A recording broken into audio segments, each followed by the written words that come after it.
موجودہ جو انتہائی تشویشناک عالمی صورتحال ہے، اس کا پس منظر کیا ہے، اس کے پیچھے کون سے عوامل کار فرما ہیں، اور نوع انسانی کے اصل اور مستقل دشمن کون ہے۔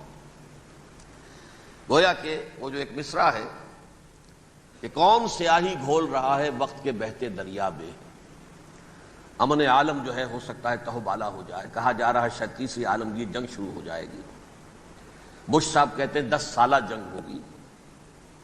بظاہر تو معاملہ چھوٹا سا نظر آتا ہے، ایک آدمی اسامہ، دھان 500 آدمی، کچھ بھی نہیں۔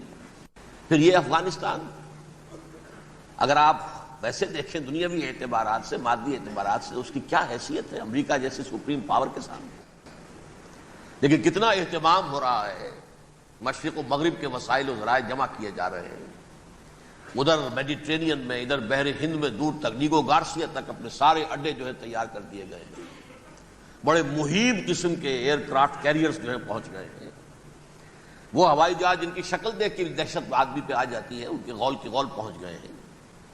یہ سب کچھ کیا ہے، کیا ہونے والا ہے، اس کے حوالے سے میں آج آپ کے سامنے اس وقت کا عالم کیا ہے، اس کا پس منظر کیا ہے، پیش منظر کیا ہے، کیا ہونے جا رہا ہے، کیا کچھ ہونے والا ہے، اور پیچھے کون اصل کیریکٹرز ہیں کہ جو کار فرما ہیں، میں اس کا آج جائزہ پیش کرنے چلا ہوں۔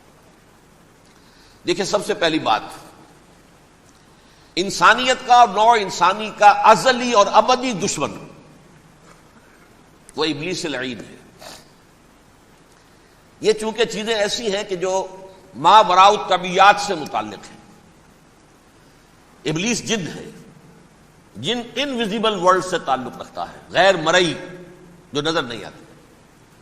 فرشتے انویزیبل ورلڈ سے تعلق رکھتے ہیں، غیر مرئی جو نظر نہیں آتے۔ یہ ہم جو ہے اور یہ حیوانات دنیا میں جو ہے یہ مرئی ہے، ویزیبل۔ آج کا عام ذہن جو انسان کا بن چکا ہے، سائنٹزم جسے کہا جاتا ہے، سائنسی نقطہ نظر، اس کا عام لوگوں پر بھی اثر یہ ہوا ہے کہ جو انویزیبل ورلڈ ہے اس کی باتوں کی طرف توجہ نہیں کرتے۔ ہاں، عقیدہ تو ہے کہ ہے، جن بھی ہے، فرشتے بھی ہیں، لیکن کوئی ان کی اہمیت ہماری نگاہوں میں نہیں ہے۔ ساری نگاہیں مرکوز ہے visible world, physical world. Meta physics کا تو مضمون بھی اب سمجھ رہے ہیں کہ ختم کر دینا چاہیے، یونیورسٹیز سے فلسفے کے ڈپارٹمنٹس ختم ہو رہے ہیں، کیا ضرورت ہے اس کی؟ اصل شے یہ دنیا ہے، یہ عالم ہے، یہ کائنات ہے، یہ مادہ ہے، یہ حیات انسانی، حیات دنیاوی ہے۔ اس پر میرا جو مارکت الارا مضمون تھا 1967 کے جون میں جو چھپا تھا، اسلام کی نشرت ثانیہ کرنے کا اصل کام، کہ جو عہد حاضر کی جو تہذیب ہے اس کے 3 بنیادی اصول کیا ہیں۔ خدا ہے یا نہیں ہے چھوڑو، اس بحث پہ نہ پڑھو، کائنات تو ہے نا، مادہ تو ہے نا، روح کوئی شے ہے یا نہیں ہے کیا پتا، کسی نے دیکھی نہیں آج تک، لہذا اس کے بارے میں گفتگو کا فائدہ کیا، وقت کا سیاہ۔ عالم آخرہ کوئی ہے یا نہیں ہے کیا پتا، کس نے آ کے بتایا مرنے کے بعد، لہذا اس بحث میں نہ پڑھو، یہ عالم دنیا تو ہے نا، اٹس ویری مچ پریزنٹ، لہذا ساری توجہ اس پر صرف کرو۔ تو خدا کے مقابلے میں کائنات پر توجہ، روح کے مقابلے میں مادے اور جسم پر توجہ، حیات اخروی کے مقابلے میں حیات دنیاوی پر توجہ۔ یہ ہے اصل میں کرکس آف دی میٹر، اس تہذیب جدید کا خلاصہ یہ۔ اس اعتبار سے میں کہہ رہا ہوں کہ بعض باتیں میری آپ کو ذرا ایسی لگیں گی کہ جو شاید ماحول سے کچھ زیادہ متعلق نہیں، لیکن وہ دین کی بڑی بنیادی بات ہے۔ دیکھیے، اللہ تعالیٰ نے جو مخلوقات پیدا کی ہیں ان میں ایک تقسیم تو ہو سکتی ہے ذی حیات اور بغیر حیات، جاندار چیزیں اور بے جان چیزیں۔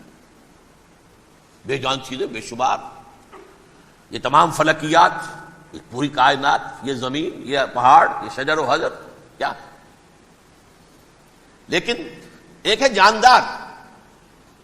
ان جانداروں میں ایک تقسیم ہے، 2 کا تعلق غیر مرئی دنیا سے ہے، انویزیبل ورلڈ سے۔ فرشتے جو دکھائی نہیں دیتے، ان کی پیدائش ہوئی ہے نور سے۔ دوسرے جنات جو انسانوں سے پہلے پیدا کیے گئے، آدم سے پہلے، والجان خلقناہ من قبل من نار السموم، جنات کو تو ہم بہت پہلے پیدا کر چکے تھے آگ کی لو سے، وہ بھی نظر نہیں آتے۔ تیسرے انسان اور اس دنیا میں جتنے بھی حیوانات ہیں، ان کا جو مادہ ہے وہ ارض، یہ زمین ہے، یہ مٹی سے بنے، تراب سے بنے، کرسٹ آف دی ارتھ سے بنے۔ اب ان میں ایک تقسیم ہے، ایک وہ ہے، ان تمام میں شعور تو ہے، حیوانات میں بھی شعور ہے، خود شعوری جسے کہتے ہیں سیلف کانشسنس، یہ صرف تین میں ہے، فرشتہ، جن اور انسان۔ حیوانات میں خود شعوری نہیں ہے، کانشسنس ہے، سیلف کانشسنس نہیں ہے۔ تھوڑی سی بات سے سمجھا دوں آپ کو، میں دیکھ رہا ہوں، آپ مجھے دیکھ رہے ہیں، کتا بھی کوئی یہاں ہوتا تو مجھے دیکھ رہا ہوتا، لیکن کتے کو مجھے دیکھتے ہوئے یہ احساس نہیں ہوتا کہ میں دیکھ رہا ہوں، یعنی کتے کو یہ احساس نہیں ہوتا کہ وہ دیکھ رہا ہے، مجھے دیکھ تو رہا ہے، اس کو میں کا احساس نہیں ہے کچھ۔ میں جب دیکھ رہا ہوں تو میں سمجھتا ہوں میں دیکھ رہا ہوں، میں ہوں کوئی شے جو دیکھ رہا ہوں، یہ خود شعوری ہے، سیلف کانشسنس۔ کسی بھی کام کو کرتے ہوئے اپنے وجود کا احساس، میرا فیصلہ ہے، میری رائے ہے، یہ ہے در حقیقت سیلف کانشسنس، انا، سیلف، خودی۔ یہ حیوانات میں نہیں ہے، یہ ہے صرف ملائکہ، جنات اور انسان۔ اب یہاں مسئلہ پڑ گیا، بڑا پرپیچ مسئلہ۔ اللہ تعالیٰ نے پہلے حضرت ملائکہ کو پیدا کیا اور انسانی ارواح کو پیدا کیا دور سے، پھر ناگ سے پیدا کیا، نار سے، آگ سے جنات کو، پھر مٹی سے بنایا، آدم کا حیولہ، اس میں روح پھونک دی، اب آدم بن گئے۔ اعلان یہ کر دیا کہ خلافت عرضی جو ہے وہ آدم کو عطا کی جا رہی ہے۔ یہ پیچ پڑ گیا۔ اس پر تھوڑا سا اشکال تو فرشتوں کو بھی ہوا، قرآن میں ہے سورہ بقرہ کے 4 رکوع میں، أَتَجْعَلُ فِيهَا مَن يُفْسِدُ فِيهَا وَيَسْفِكُ الدِّمَاءَ وَنَحْنُ نُسَبِّحُ بِحَمْدِكَ وَنُقَدِّسُ لَكَ۔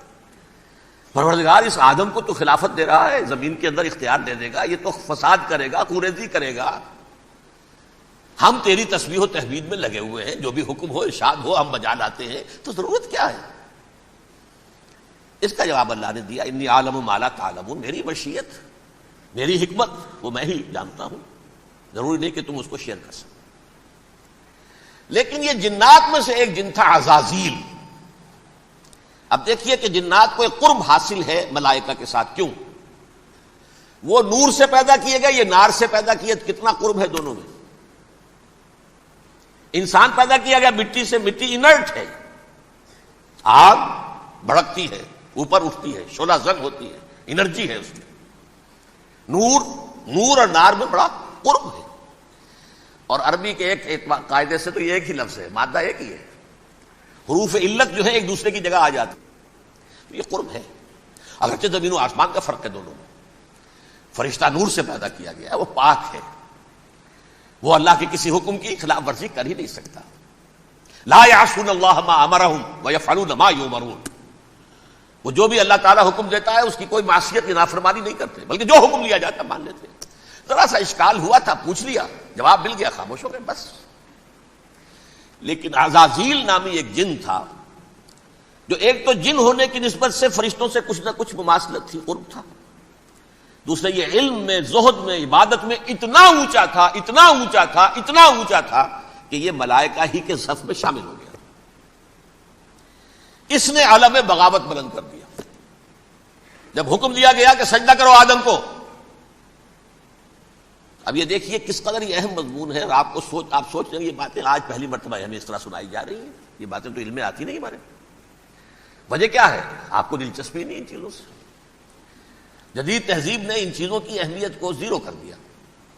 قرآن میں اہمیت کا کیا عالم ہے؟ 7 جگہ یہ مضمون قرآن میں آیا ہے کہ فرشتوں کو ہم نے حکم دیا سجدہ کرو آدم کو، سب نے سجدہ کیا۔ فسجد الملائکۃ کلھم اجمعون، سارے کے سارے، کل کے کل، سب نے مل کر سجدہ کیا آدم کو، اللہ کے حکم کی فوراً تعمیل کر دی، الا ابلیس ابا واستکبر وکان من الکافرین، ابلیس نے نہیں کیا، انکار کیا، استکبار کیا، گھمنڈ کیا۔ اور اس کو سورہ کہف میں بیان کر دیا گیا، یہ اس لیے کہ وہ اصل میں جنات میں سے تھا، اگرچہ شامل تو تھا فرشتوں میں اس وقت، کان من الجن ففسق عن امر ربہ، وہ اصل میں جنات میں سے تھا، اس وجہ سے وہ اپنے رب کے اس فیصلے کے خلاف کھڑا ہو گیا، سرکشی تھی اس میں۔ یہ معاملہ اتنا اہم ہے، اب آپ سمجھیے کہ 7 مرتبہ سورہ بقرہ، سورہ اعراف، سورہ حجر، سورہ بنی اسرائیل، سورہ کہف، سورہ طٰہٰ، سورہ صاد، 6 مکی صورتوں میں ذکر ہے یہ، اور ایک مدنی صورت سورہ بقرہ۔ ان میں سے اکثر مقامات پر پھر جب اللہ نے کہا کہ اچھا تم نے یہ سرکشی کی ہے اور ہمارے حکم کی خلاف ورزی کی ہے تو یہاں سے نکل جاؤ، دفع ہو جاؤ، تم مردود ہو، مردود ملعون، ان علیک لعنتی الی یوم الدین، اب تجھ پر لعنت رہے گی میری قیامت کے دن۔ اس نے کہا اچھا پروردگار پھر مجھے ذرا مہلت دے دے، رب فانظرنی الی یوم یبعثون، قیامت تک میری زندگی طویل کر دے۔ فذهب فإنك من المنظرین، کہہ دیا اچھا جاؤ، تمہاری یہ درخواست بھی ہم نے قبول کی۔ انہوں نے کہا پروردگار اب میں اس آدم کو بھی گمراہ کر کے چھوڑوں گا اور آدم کی نسل کو تباہ کر کے چھوڑوں گا۔ انتہائی شدید چیلنج کے انداز میں یہ قرآن مجید میں 4-5 مرتبہ مضمون آیا ہے۔ میں نے صرف 2 جگہ سے آپ کو اس وقت کوٹ کر کے سنایا تھا۔ سورہ اعراف میں اللہ تعالیٰ فرماتے ہیں قالا، اس پر ابلیس نے کہا فبما اغویتنی، تو اے رب جو تو نے مجھے گمراہ کیا ہے، مجھے ذلیل کر دیا، مجھ پر فوقیت دے دی اس کو، انا خیر منہ، میں اس سے بہتر ہوں، خلقتنی من نار وخلقتہ من طین، بنایا تو نے مجھے آگ سے اور اس کو بنایا مٹی سے، پھر مجھ سے مطالبہ کہ میں سجدہ کروں، اور میں نے سجدہ نہیں کیا تو اب تو نے مجھے ملعون قرار دے دیا۔ قال فبما اغویتنی لاقعدن لهم صراطک المستقیم، اب میں یہ نسل آدم کے لیے، اس کو برباد کرنے کے لیے تیری سیدھی راہ کے اوپر گھات میں بیٹھوں گا، سیدھے راستے پر چلنے نہیں دوں گا۔ ثم لآتینہم من بین ایدیہم، پھر میں ان پر حملہ آور ہوں گا، ان کے سامنے سے بھی، ومن خلفہم، ان کے پیچھے سے بھی، وعن ایمانہم، ان کے داہنی جانب سے بھی، وعن شمائلہم، اور ان کے بائیں جانب سے بھی، ولا تجد اکثرہم شاکرین، اور تو دیکھے گا کہ ان کی اکثریت تیری شکر گزار بندوں پر مشتمل نہیں ہوگی۔ یہ چیلنج تھا، اور ایک چھوٹا سا چیلنج جو سورہ صاد میں آیا ہے، اور یہاں تو اس نے اللہ کے جلال کی قسم کھا کر کہا قال فبعزتک لأغوینہم اجمعین، اے رب تیری عزت، تیرے جلال کی قسم ہے میں ان سب کو گمراہ کر کے چھوڑوں گا، الا عبادک منہم المخلصین، سوائے ان میں سے وہ کچھ لوگ جنہیں تو خالص اپنا بندہ بنا لے، جنہیں تو اپنا بندہ بنا لے، مخلص، مخلص نہیں، مخلص یہ مفعول ہے، فاعل نہیں ہے، جسے تو بنا لے۔ بعض لوگوں کو اللہ چن لیتا ہے، هو اجتباکم، تمہیں چن لیا ہے، استفاء، اجتباء، بس وہ بچیں گے جن کو تو اپنی خاص امان میں لے لے گا، باقی میں سب کو گمراہ کر کے چھوڑوں گا۔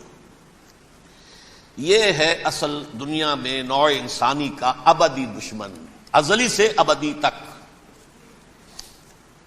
اور اس میں نوٹ کیجئے کہ اس کی اصل بنیاد کیا ہوئی؟ 2 لفظ، تکبر اور حسد۔ استکبرا، تکبر کیا، انا خیر منہ، میں اس سے بہتر ہوں۔ یہ ساری بس کی گانٹھ یہی ہے، سب سے بڑی گمراہی کی وجہ یہی ہے۔ اسی لیے کہا ہے حدیث میں لن يدخل الجنہ من کان فی قلبہ مثقال حبۃ من کبر، جنت میں ہرگز وہ شخص کبھی بھی داخل نہیں ہو سکے گا جس کے دل میں رائے کے دانے کے برابر بھی کبر ہے۔ تکبر سب سے بڑا جرم ہے۔ الکبر ردائی، اللہ فرماتا ہے یہ تکبر، یہ تو میری چادر ہے، کوئی شخص تکبر کرتا ہے تو گویا میری چادر گھسیٹ رہا ہے میرے کندھے سے۔ عرب میں کسی شخص کی توہین کرنی ہوتی تھی تو اس کی چادر گھسیٹتے تھے، ننگا کر دیا گویا کہ یہ میری ردائی ہے، الکبر ردائی، یہ میری چادر ہے، یہ جامہ مجھے زیب دیتا ہے، مجھ پر راستہ تھا۔ اور حسد، آدم کو جو برتری عطا ہو گئی، اس حسد کی آگ میں وہ جل رہا ہے اور اس کا انتقام لینا چاہتا ہے۔ آدم سے بھی، آدم کو بھی گمراہ کیا، جنت سے نکلوایا، ویسے نکلنا تو انہیں تھا ہی مشیت اذنی میں، لیکن فوری طور پر اللہ کے حکم کی خلاف ورزی تو کروائی نا۔ فعصى آدم ربہ فغوى، آدم نے اپنے رب کے حکم کی نافرمانی کی اور گمراہ ہوا عارضی طور پر۔ یہ دوسری بات ہے، توبہ کر لی، اللہ نے توبہ قبول فرما لی، معاف کر دیا۔ وہ مستقل جو ہے وہ نسل انسانی پر اس گناہ کا اثر متوارث طور پر نہیں آ رہا ہے، ختم ہو چکا معاملہ، ہوا تھا ہو گیا۔ فتلقى آدم من ربہ کلمات فتاب علیہ انہ هو التواب الرحیم۔ اور توبہ کی شان یہ ہے جب وہ قبول ہو جائے اللہ کی جناب میں کہ التائب من الذنب کمن لا ذنب له، گناہ سے توبہ کرنے والا ایسے ہوتا ہے جیسے اس نے کبھی گناہ کیا ہی نہیں تھا، لیکن بہرحال وہ گمراہ کرنے میں کامیاب ہو گیا، حضرت آدم اور حوا کو بھی، اور نوع انسانی کی عظیم اکثریت عظیم اکثریت عظیم اکثریت اس کے داؤ میں آئی ہوئی ہے نہیں۔ کتنے ہیں وہ عباد اللہ المخلصین، الا عبادک منہم المخلصین، کتنے ہیں جو واقعتاً خالصتاً اللہ کے بندے بن گئے، جنہیں اللہ نے اپنا بنا لیا، اپنا قرار دے دیا۔ اب اس کے ساتھ نوٹ کیجئے، اس ابلیس کے ساتھ ایک فوج بھی ہے، جسے قرآن مجید میں کہا گیا ہے کہ یہ اس کی پارٹی ہے، حزب الشیطان، یہ اکیلا نہیں ہے۔ ایک تو وہ عزازیل ہے، اس کی طویل ترین عمر اللہ نے دے دی، وہ تو قیامت تک رہے گا۔ باقی بھی جنات جو ہیں ان کی نسل میں سے، یا اس کی نوع میں سے، اس کی نسل میں سے، جنات کی عمریں انسانوں کی عمروں سے زیادہ ہیں، بہت زیادہ ہیں، لیکن پھر بھی اتنی نہیں ہے۔ یہ خاص ہے اس کا معاملہ کہ اس نے کہا تھا رب انظرنی الی یوم یبعثون، مجھے دے دے مہلت اس وقت تک تاکہ میں ثابت کر کے دکھا دوں کہ جسے تو نے یہ خلافت دیا یہ اس کا اہل نہیں ہے۔ Let me prove this point ولا تجد اکثرہم شاکرین، تو ان کی اکثریت کو شکر گزار نہیں پائے گا۔ وہ ابلیس جو ہے وہ ریکروٹ کرتا ہے اپنے فوجی، اول تو خود جنات میں سے جو اس کے نمبر 1 لشکری ہے۔ قرآن مجید میں اس کا اشارہ دیا گیا ہے انہو یراکم ہوا وقبیلہ من حیث لا ترونہم۔ دیکھو لوگو، اے انسانوں، وہ ابلیس لعین عزازیل اور جو اس کے قبیلے کے لوگ ہیں، جنات ہیں، وہ تمہیں وہاں سے دیکھتے ہیں اور تاکتے ہیں اور حملہ کرتے ہیں جہاں سے تم انہیں نہیں دیکھتے۔ وہ غیر مرئی ہیں، انویزیبل ہیں، تمہیں نظر نہیں آتے۔ ویزیبل دشمن کا وار تو روک لو گے، انویزیبل کا کیسے روکو گے؟ انہو یراکم ہوا وقبیلہ، اکیلا ہی نہیں ہے وہ تو تمہیں تاکتا ہے، تم پر حملہ کرتا ہے، گھات میں لگ کر جو ہے تمہارے اوپر حملہ کرتا ہے، وہ بھی اور اس کے ساتھ اس کے قبیلے کے لوگ جنات بھی، من حیث لا ترونہم، جہاں سے کہ تم انہیں نہیں دیکھتے۔ لیکن اس کے علاوہ وہ انسانوں میں سے بھی ریکروٹ، رنگ روٹ، وہ برپا، وہ جو ہے ان کو اپنے پاس رکھتا ہے فوج کے اندر، جس کی سب سے بڑی مثال کیا ہے؟ سورہ مجادلہ میں اللہ تعالیٰ نے منافق، حالانکہ وہ کون تھے؟ بظاہر حضور کا کلمہ پڑھنے والے، حضور کے پیچھے نماز پڑھنے والے، اسلام کا دعویٰ کرنے والے، ان کو اللہ فرماتا ہے اولئک حزب الشیطان الا ان حزب الشیطان هم الخاسرون، یہ شیطان کی پارٹی کے لوگ ہیں۔ وہاں مقابلے میں آیا ہے اولئک حزب اللہ الا ان حزب اللہ هم المفلحون، یہ دو پارٹیاں ہیں، حزب اللہ اللہ کی پارٹی جو اس کے مخلص بندے ہیں، وہ اللہ کی پارٹی، اور جو شیطان کے مرید بن گئے اس کے ہاتھ پر بیعت کر لی، لہذا وہ اس شیطان کی پارٹی کے لوگ ہیں، چاہے وہ انسان ہو چاہے جن ہو۔ تو انسانوں میں سے بھی اس کے حزب میں، اس کی پارٹی میں اس کے ایجنٹ ہیں، اور بہت ہیں، بلکہ بہت سے تو ایسے ہیں کہ جو جنات کے بھی کان کتر دیں، ان کو بھی شیطنت سکھا دیں، پڑھا دیں۔ لیکن اب ایک بات سمجھیے، ایک دنیا میں نسل اور قوم بھی ایسی ہے جو ایک خاص وقت سے بحیثیت مجموعی من حیث القوم ابلیس کی ایجنٹ بن گئی ہے۔ وہ کون ہے؟ وہ یہودی ہے۔ یہ یہودی قوم جو ہے، اس میں ایک تو کچھ یہ کہ ان کی فطرت کے اندر یہ تھا کہ ہم ہیں اصل انسان، باقی انسان جو ہے وہ انسان نما حیوان ہے، ان کی کوئی حیثیت ہی نہیں۔ ہم ہیں اصل انسان، نحن ابناء اللہ و احباؤہ۔ باقی یہ جنٹائلز، یہ گوئمز، غیر یہودی، یہ تو حیوانات ہیں۔ اب جیسے کہ انسانوں کو حق ہے کہ حیوانوں کو ایکسپلائٹ کریں، استعمال کریں، گھوڑے کو آپ تانگے میں باندھتے ہیں کہ نہیں؟ اس کی پسینے کی اور محنت کی کمائی ہے جو کھاتا ہے تانگا چلانے والا۔ البتہ یہ ضرور ہے کہ چونکہ اگلے روز پھر جوتنا ہے تو کچھ نہ کچھ تو اسے بھی کھلائے گا نا، اپنی کمائی میں سے کچھ دانے کھلائے گا، کچھ اور گھاس دے گا، یا بیل کو جوتنا ہے ہل میں تو کچھ نہ کچھ اس کو دینا ہوگا کھانے کو، لیکن پھر اسے استعمال کرنا ہے۔ تو ان کا مستقل قول یہ ہے کہ اصل انسان ہم ہیں، باقی پوری نوع انسانی ہمارے لیے حیوانوں کے درجے میں، ہم چاہیں جس طرح انہیں استعمال کریں، ایکسپلائٹ کریں، دھوکہ دیں، جیسے چاہیں، لوٹیں، کھسوٹیں، سب کچھ کریں، بدعہدی کریں، ان سے سود لیں، سب کریں، جو بھی ممکن طریقہ ہو یہ ہمارے لیے ہم ڈومینیٹ کریں گے، اور یہ در حقیقت ہمارے اعلی کار ہیں۔ ایک تو اس اعتبار سے یہود بقیہ پوری نوع انسانی کے دشمن بن گئے۔ قرآن مجید کی وہ آیت بھی میں نے آپ کو سنائی ہے، وَقَالُوا لَيْسَ عَلَيْنَا فِي الْأُمِّيِّينَ سَبِيلٌ، یہ امیین کہتے تھے نا ان کو، جو غیر یہودی ہیں، کیونکہ ان کے پاس کتاب تھی، تورات تھی، اور کتاب نہیں تھی کسی کے پاس، لہذا یہ ان پڑھ ہے، پاگل ہے، جاہل ہے، امی ہے۔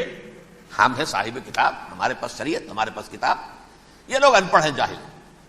لیسا علینا فی الامیین سبیل، ان امیین کو ہم لوٹیں، کھسوٹیں، دھوکہ دیں، فریب سے جو کریں، چوری کریں، ڈاکہ ڈالیں، جیب کے قطرے، جس طرح بھی کریں ہمارے لیے جائز ہے، ہمارے اوپر کوئی گرفت نہیں ہوگی۔ اللہ تعالیٰ ہم سے یہ نہیں پوچھے گا تم نے جھوٹ کیوں بولا تھا اس کے ساتھ، تم نے وعدہ خلافی کیوں کی تھی اس کے ساتھ، تم نے کیوں دھوکہ دیا تھا اس کو، تم نے کیوں اس کا مال جو ہے غبن کر لیا تھا، ہڑپ کر لیا تھا، نہیں، ہم پر پوچھ نہیں ہے۔ اس اعتبار سے ایک تو یہ انسانیت کی دشمنی ان کی گھٹی میں پڑ گئی، اس غلط خیال کی وجہ سے ہم تو بخشے بخشائے ہیں، we are the chosen people of the Lord, ہمیں تو اللہ اگر جہنم میں داخل بھی کرے گا تو صرف چند دن، لن تمسنا النار الا ایاما معدودات، باقی اصل میں تو ہم تو اللہ کے پسندیدہ، نحن ابناء اللہ واحباہ، اس کے بیٹوں کے مانندے بڑے چہیتے ہیں، لاڈلے ہیں۔ یہ باقی دنیا، باقی انسان ہماری چراہ گاہ ہے، جیسے چاہیں چریں، جس طرح چاہیں ہڑپ کر جائیں۔ یہ تو ان کا پہلے سے مستقل معاملہ تھا، لیکن اس کے بعد ان کی تاریخ میں ایک دور وہ آیا جب حضرت مسیح علیہ السلام ان میں مبعوث کیے گئے۔ یہ 1400 سالہ تاریخ کا کلائمیکس ہے یہود کی۔ جب کتاب انہیں دی گئی تھی تورات حضرت موسیٰ کے ذریعے، وہ 1400 قبل مسیح کا واقعہ ہے۔ اس وقت سے لے کر اللہ کا وہ فضل ان پر ہوا کہ کوئی ایک لمحہ ایسا نہیں آیا 1400 برس میں کہ ان کے ہاں کوئی نہ کوئی نبی موجود نہ۔ یہ تار ٹوٹا ہی نہیں، 2 سے شروع ہوا، موسیٰ ہارون علیہ السلام، اور 1400 برس کے بعد پھر آخری 2 ہیں، عیسیٰ اور یحییٰ علیہ السلام، یوں سمجھ لیجئے، اور اس کے درمیان یہ تار ہے، اور اس تار میں کوئی ایک لمحہ ایسا نہیں آیا کہ کوئی نبی موجود نہ۔ اس میں اتار چڑھاؤ بہت سے آئے ہیں، اس کا وہ میرا موضوع نہیں ہے اس وقت۔ قبل مسیح کی تاریخ جو ہے وہ میرا موضوع نہیں ہے۔ قرآن مجید میں سورہ بنی اسرائیل کے پہلے رکوع میں اس کا تذکرہ موجود ہے۔ وَقَضَيْنَا إِلَىٰ بَنِي إِسْرَائِيلَ فِي الْكِتَابِ لَتُفْسِدُنَّ فِي الْأَرْضِ مَرَّتَيْنِ وَلَتَعْلُنَّ عُلُوًّا كَبِيرًا، 2 مرتبہ ان پر عذاب کے کوڑے برسے، پہلے اشوریوں کے ذریعے سے جو شامی تھے، سیرینز اشوری کہلاتے، پھر بابلیوں کے ذریعے سے یعنی عراقیوں کے ذریعے سے، بیبیلونیا نام تھا عراق کا پہلے، ان پر بہت بڑی بڑی تباہیاں آئیں، اللہ تعالیٰ کی طرف سے عذاب آئے۔ اس کے بعد پھر دوسرے دور میں دوسرا اقتدار کا دور آیا، خرمستیاں بڑھ گئیں، تو پہلے گریکس کے ذریعے سے، یونانیوں کے ذریعے سے، اور پھر رومیوں کے ذریعے سے پسوایا گیا۔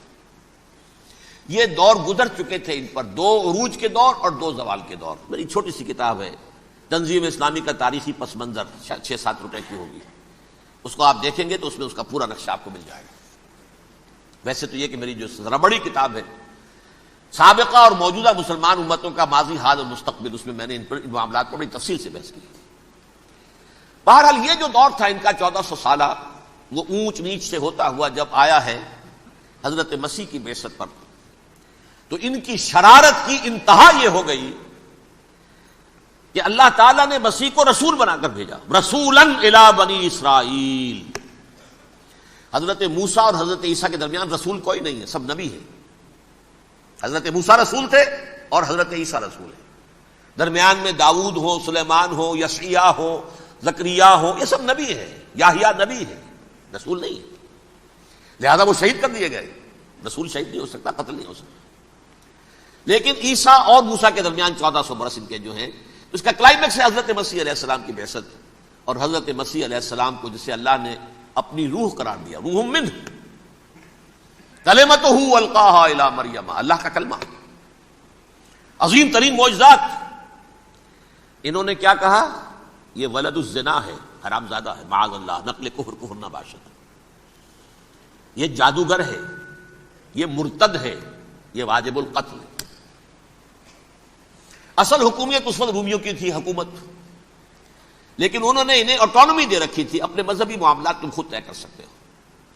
تو قائفاس جو اس وقت کا ان کا ہیڈ ربائی تھا سب سے بڑا، اس کی عدالت نے فیصلہ کیا مسیح کو سولی چڑھا دیا جائے. پائلیٹس پونٹس اس کے پاس ان کی ارزداشت پہنچ گئی، یہ ہمارا مجرم ہے مذہبی، یہ مرتد ہے، یہ کافر ہے، یہ جادوگر ہے، یہ واجب القتل ہے، اسے قتل کرو، سولی چڑھا دو. خیر وہ لمبی بات ہو جائے گی. اس نے تو اپنے ہاتھ دھوئے کہ صاحب ہمارے پاس کوئی جرم نہیں ہے اس کے خلاف، تم کہتے ہو تو ٹھیک ہے سولی چڑھا دیتے. یہ دوسری بات ہے کہ اللہ نے حضرت مسیح کو اٹھا لیا آسمان پر. ان کی جگہ وہ شخص سولی چڑھا جس نے غداری کر کے گرفتار کروایا تھا، جوڈاس اسکیریوٹ. اس کی شکل اللہ نے بدل دی حضرت مسیح کی سی، اور حضرت مسیح کو فرشتے اٹھا کے اوپر لے گئے، وہ زندہ آسمان پر اٹھا لیے گئے. اور یہ ساری تفاصیل نہ قرآن میں ہے نہ حدیث میں ہے، یہ انجیل میں ہے. لیکن انجیل کون سی؟ برنباس کی انجیل. Gospel of the Lord according to Saint Barnabas. یہ حواریین مسیح میں سے تھے، لیکن عیسائی ان کو تسلیم نہیں کرتے، ان کی بائبل کو صحیح نہیں مانتے، کینونیکل نہیں مانتے. 100 انجیلیں تھیں، 104 تھیں، جن میں سے 4 چنی ہیں انہوں نے. یہ متی اور جان اور مرکس مارکس یہ ہے. تو یہ 4 انجیلیں ہیں، انہوں نے تسلیم کی کہ یہ کینونیکلز ہیں، یہ تو ہیں حقیقی. باقی جو ہے 100 اس کو وہ تسلیم نہیں کرتے. ان میں سے ایک ہے یہ برنباس. اس میں یہ تفصیل ہے کہ اللہ تعالیٰ نے اس شخص کی، جیوڈاس کی، یہودا جیوڈاس اس کو انگریزی میں کہتے ہیں، اس کی شکل بدل دی حضرت مسیح کی سی. وہ گرفتار ہوا، وہ سولی چڑھا. وہ غدار تھا، غداری کی سزا اسے ملنی تھی، وہ مل گئی. حضرت مسیح کو فرشتے 4 اٹھ رہے ہیں. جس کوٹڑی میں حضرت مسیح مقیم تھے، ایک باغ کے اندر وہ کوٹھ تھے، اس کی چھت پھٹی ہے. 4 فرشتے آئے ہیں، حضرت مسیح کو اٹھا کر لے گئے ہیں. چھت برابر ہو گئی ہے. اس کے بعد وہ شخص پکڑا گیا. بہرحال حضرت مسیح کو اللہ نے اٹھا لیا آسمان. لیکن وہ دن ہے کہ اس قوم کو اب مغضوب علیہم قرار دے دیا گیا. نوٹ کر لیجیے، اصل میں تو ہونا یہ چاہیے تھا کہ رسول کی جان کے در پہ جب کوئی امت ہو جاتی تھی تو اللہ کا قاعدہ یہ تھا کہ اس امت کو نسیہ منسیہ کر دیا جائے.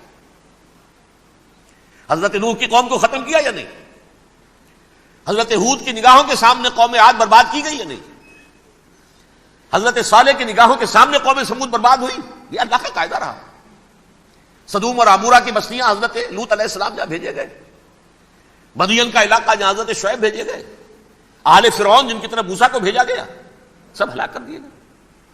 کیونکہ رسولوں کے بارے میں اللہ کا، نبیوں کے بارے میں یہ بات نہیں ہے. نبی آیا، اس نے دعوت دی، جس نے مان لیا اچھا کیا، اپنے لیے اچھا کیا، نہیں مانا اس کی اپنی جو ہے عاقبت برباد ہو گئی. دنیا میں کوئی فیصلہ اس کا نہیں ہوتا. لیکن رسولوں کا معاملہ یہ ہوتا ہے کہ دنیا میں وہ اللہ کی عدالت بن کر آتے ہیں. مانو گے تو بچو گے، نہیں مانو گے ہلاک ہو جاؤ. تو اس اعتبار سے وہ مستحق تو ہو چکے تھے اس کے کہ انہیں ہلاک کر دیا جائے. اب اللہ کی کوئی خصوصی مشیت ہے، اس میں کیا حکمت ہے؟ وہ ہے ایک حکمت، میں بعد میں اگر وقت ہوا تو بتاؤں گا. فیصلہ یہ کیا اللہ نے کہ حضرت مسیح کو تو اٹھا لیا زندہ، اور ان کی رسی ابھی مزید دراز کر دی کہ ان کو ابھی مہلت دے دی کہ تمہیں آخری استیصال، جس کو عذاب اکبر کہتا ہے قرآن. سورہ سجدہ جو حضور ہر جمعے کی پہلی رکعت میں فجر میں پڑھتے تھے، وَلَنُذِيقَنَّهُم مِّنَ الْعَذَابِ الْأَدْنَىٰ دُونَ الْعَذَابِ الْأَكْبَرِ لَعَلَّهُمْ يَرْجِعُونَ. چھوٹے چھوٹے عذاب اور ایک بڑا عذاب، جبکہ قوم بالکل برباد، نسیم منسیہ، کَأَلَّمْ يَغْنَوْا فِيهَا، ایسے ہو جائیں جیسے کوئی تھے ہی نہیں آبادیاں. لا یرا الا مساکنہم، اب ان کے مسکن نظر آتے، مکین نظر نہیں آتے. یہ عذاب اکبر جو ہے وہ ان پر نہیں آیا، حالانکہ وہ مستحق ہو گئے تھے اسی وقت. اس کو یوں سمجھیے کہ کسی شخص کو پھانسی کا حکم تو ہو جائے، ایگزیکیوشن نہیں ہوئی. ہوتا ہے کئی سال گزر جاتے ہیں پڑے ہوئے، اور معاملات جو ہیں وہ چلتے رہتے ہیں.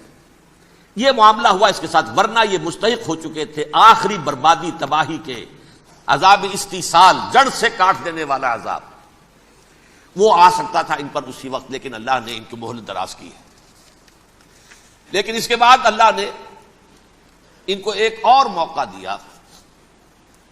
600 برس بعد حضرت مسیح کے محمد الرسول اللہ صلی اللہ علیہ وسلم کی بعثت ہوئی. اور یہ میں سمجھتا ہوں کہ اس قوم پر اللہ کا اتنا بڑا فضل تھا، اتنا بڑا فضل تھا، اتنا بڑا فضل تھا. اب پھر ایک موقع دیا، عسیٰ ربکم ان یرحمکم وان عدتم عدنا. دیکھو اب بھی تمہیں ہم ایک موقع دے رہے ہیں، تمہارا رب تمہارے اوپر اب بھی فضل کرنے کو تیار ہے، رحم فرمانے کو تیار ہے. ان ھذا القرآن یہدی للتی ہی اقوم.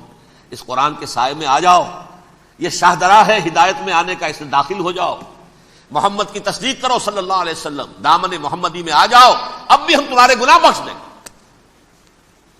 لیکن نہیں، اس قوم نے حضرت محمد صلی اللہ علیہ وسلم کی دشمنی کی کمر کس لی. اور اب یوں سمجھیے اس تاریخ سے لے کر آج تک یہ گٹھ جوڑ ہے. ظاہر بات ہے کہ ابلیس کا بھی اصل دشمن اب کون ہے یا ہدف کون ہے, ٹارگٹ کون ہے؟ جنہوں نے محمد کو نہیں مانا صلی اللہ, وہ تو ہے ہی جہنمی, ان پر کوئی اور محنت کرنے کی ضرورت کیا ہے؟ سمجھ گئے میری بات؟ حضور کی بعثت کے بعد جنہیں حضور کو رد کر دیا, ان پر ایمان نہیں لائے, وہ کون ہے؟ کافر, وہ جہنمی ہے ہی ہے. لہذا اس کے اوپر کوئی محنت صرف کرنے کی ابلیس کو ضرورت نہیں. اس کا اصل ٹارگٹ امت محمد ہے صلی اللہ علیہ وسلم. وہ ساری نوع انسانی کی دشمنی اب آ کر مرکوز ہو گئی ہے امت محمد صلی اللہ علیہ وسلم کی دشمنی پر. اور اسی طرح یہود کا معاملہ, اگرچہ ویسے پوری نوع انسانی کے دشمن ہیں, انہیں حیوان سمجھتے, ان کی جان مال اپنے لیے مباح سمجھتے ہیں, جس طرح چاہیں لوٹے کھسوٹے کھائیں پیے انہیں, لیکن اب ان کی بھی دشمنی کا سب سے بڑا مرکز امت محمد. کیوں؟ وہی تکبر اور حسد, وہی بیماریاں. انہیں تکبر یہ ہو گیا تھا کہ 2000 سال سے یہ نبوت ہماری میراث, ہماری جاگیر. بنو اسرائیل کے اندر سینکڑوں نبی آئے, 3 کتابیں اللہ نے ہمیں عطا کی. یہ کہاں سے آ گیا محمد صلی اللہ علیہ وسلم؟ معاذ اللہ ثم معاذ اللہ. یہ امیین میں سے, یہ جنٹائلز میں سے, یہ گوئنز میں سے, یہ حقیر ان پڑھ. کہاں ہم, کہاں یہ نہیں تسلیم کریں گے. حالانکہ قرآن کہتا ہے یعرفونہ کما یعرفون ابناہم. ان کے علماء ایسے پہچانتے تھے حضور کو جیسے اپنے بیٹوں کو پہچانتے کہ یہ آخری نبی ہیں, لیکن تکبر اور حسد کی آگ میں جل اٹھے. اب ان کے بھی دشمنی کس سے ہے؟ محمد اور امت محمد صلی اللہ علیہ وسلم. یہ گٹھ جوڑ ہے. اب دیکھیے, یہ ہے میری گفتگو کا اب تک کی گفتگو کا حاصل, یہ گٹھ جوڑ. ایک غیر مرئی دنیا, انویزیبل دنیا کا ابلیس لعین اور جنات میں سے اس کے لشکری فوج. انسانوں میں سے ویسے تو اور بھی بہت جگہ اس کے ایجنٹ ہیں, مسلمانوں میں بھی ہے, لیکن بحیثیت قوم, بحیثیت مجموعی, ایک پوری قوم, ایک پوری نسل جو ہے اس کے ساتھ گٹھ جوڑ ہے. ان دونوں کی گٹھ جوڑی کے ساتھ یہ دشمن دون ہیں انسانیت کے. پہلا دشمن ابلیس لعین, عزازیل لعین, اور دوسرے دشمن یہود ملعون. اب میں آپ کو ذرا اس جو انسانوں میں سے انسان دشمنی کا جن کا سب سے بڑا رول ہے, میں ان کی 2000 سالہ تاریخ کا آپ کے سامنے نقشہ رکھنا چاہتا ہوں. ان 1400 سال کا تو میں نے صرف 4 آپ کو پوائنٹس بتائے. موسیٰ سے عیسیٰ تک 1400 برس علیہ الصلوۃ والسلام. 2 مرتبہ عروج, 2 مرتبہ زوال. اشیریوں کے ہاتھوں پٹوائی, بابلیوں کے ہاتھوں پٹانا, گریکس کے ہاتھوں مرمت, رومنس کے ہاتھوں مرمت. یہ جو 2000 سال ہیں, کیونکہ اب تو ظاہر بات ہے 21ویں صدی شروع ہو گئی, 20 صدیاں حضرت مسیح کو پوری ہو گئی. پہلی بات نوٹ کیجیے, حضرت مسیح کی پیدائش ہے سن 1 قبل مسیح. یہ نقطہ آپ نے کبھی سنا یا نہیں؟ جب ملینیم کا سلسلہ شروع ہوا تھا پچھلے سال, تو میں نے بیان کر دیا تھا کہ ایک عجیب حساب کے اندر انہوں نے غلطی کی ہوئی ہے. حضرت مسیح کی پیدائش ہوئی 25 دسمبر کو. سن انہوں نے شروع کر دیا, اس کے بعد جنوری آئی تو پہلا سال شروع ہو گیا.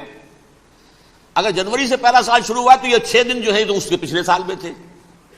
لہذا کہا جائے گا کہ Jesus Christ was born 1 year before Christ, BC.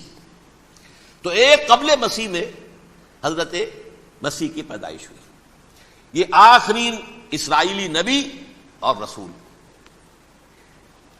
یہودی علماء کی مخالفت, دشمنی, سولی پر چڑھوا دینا میں بیان کر چکا ہوں. سن 33 عیسوی میں جبکہ حضرت مسیح کی عمر 33 برس تھی, اللہ تعالیٰ نے انہیں زندہ آسمان پر اٹھا لیا. لیکن یہودیوں نے اپنے خیال کے مطابق انہیں سولی پر چڑھوا دیا, ان کی موت واقع ہو گئی.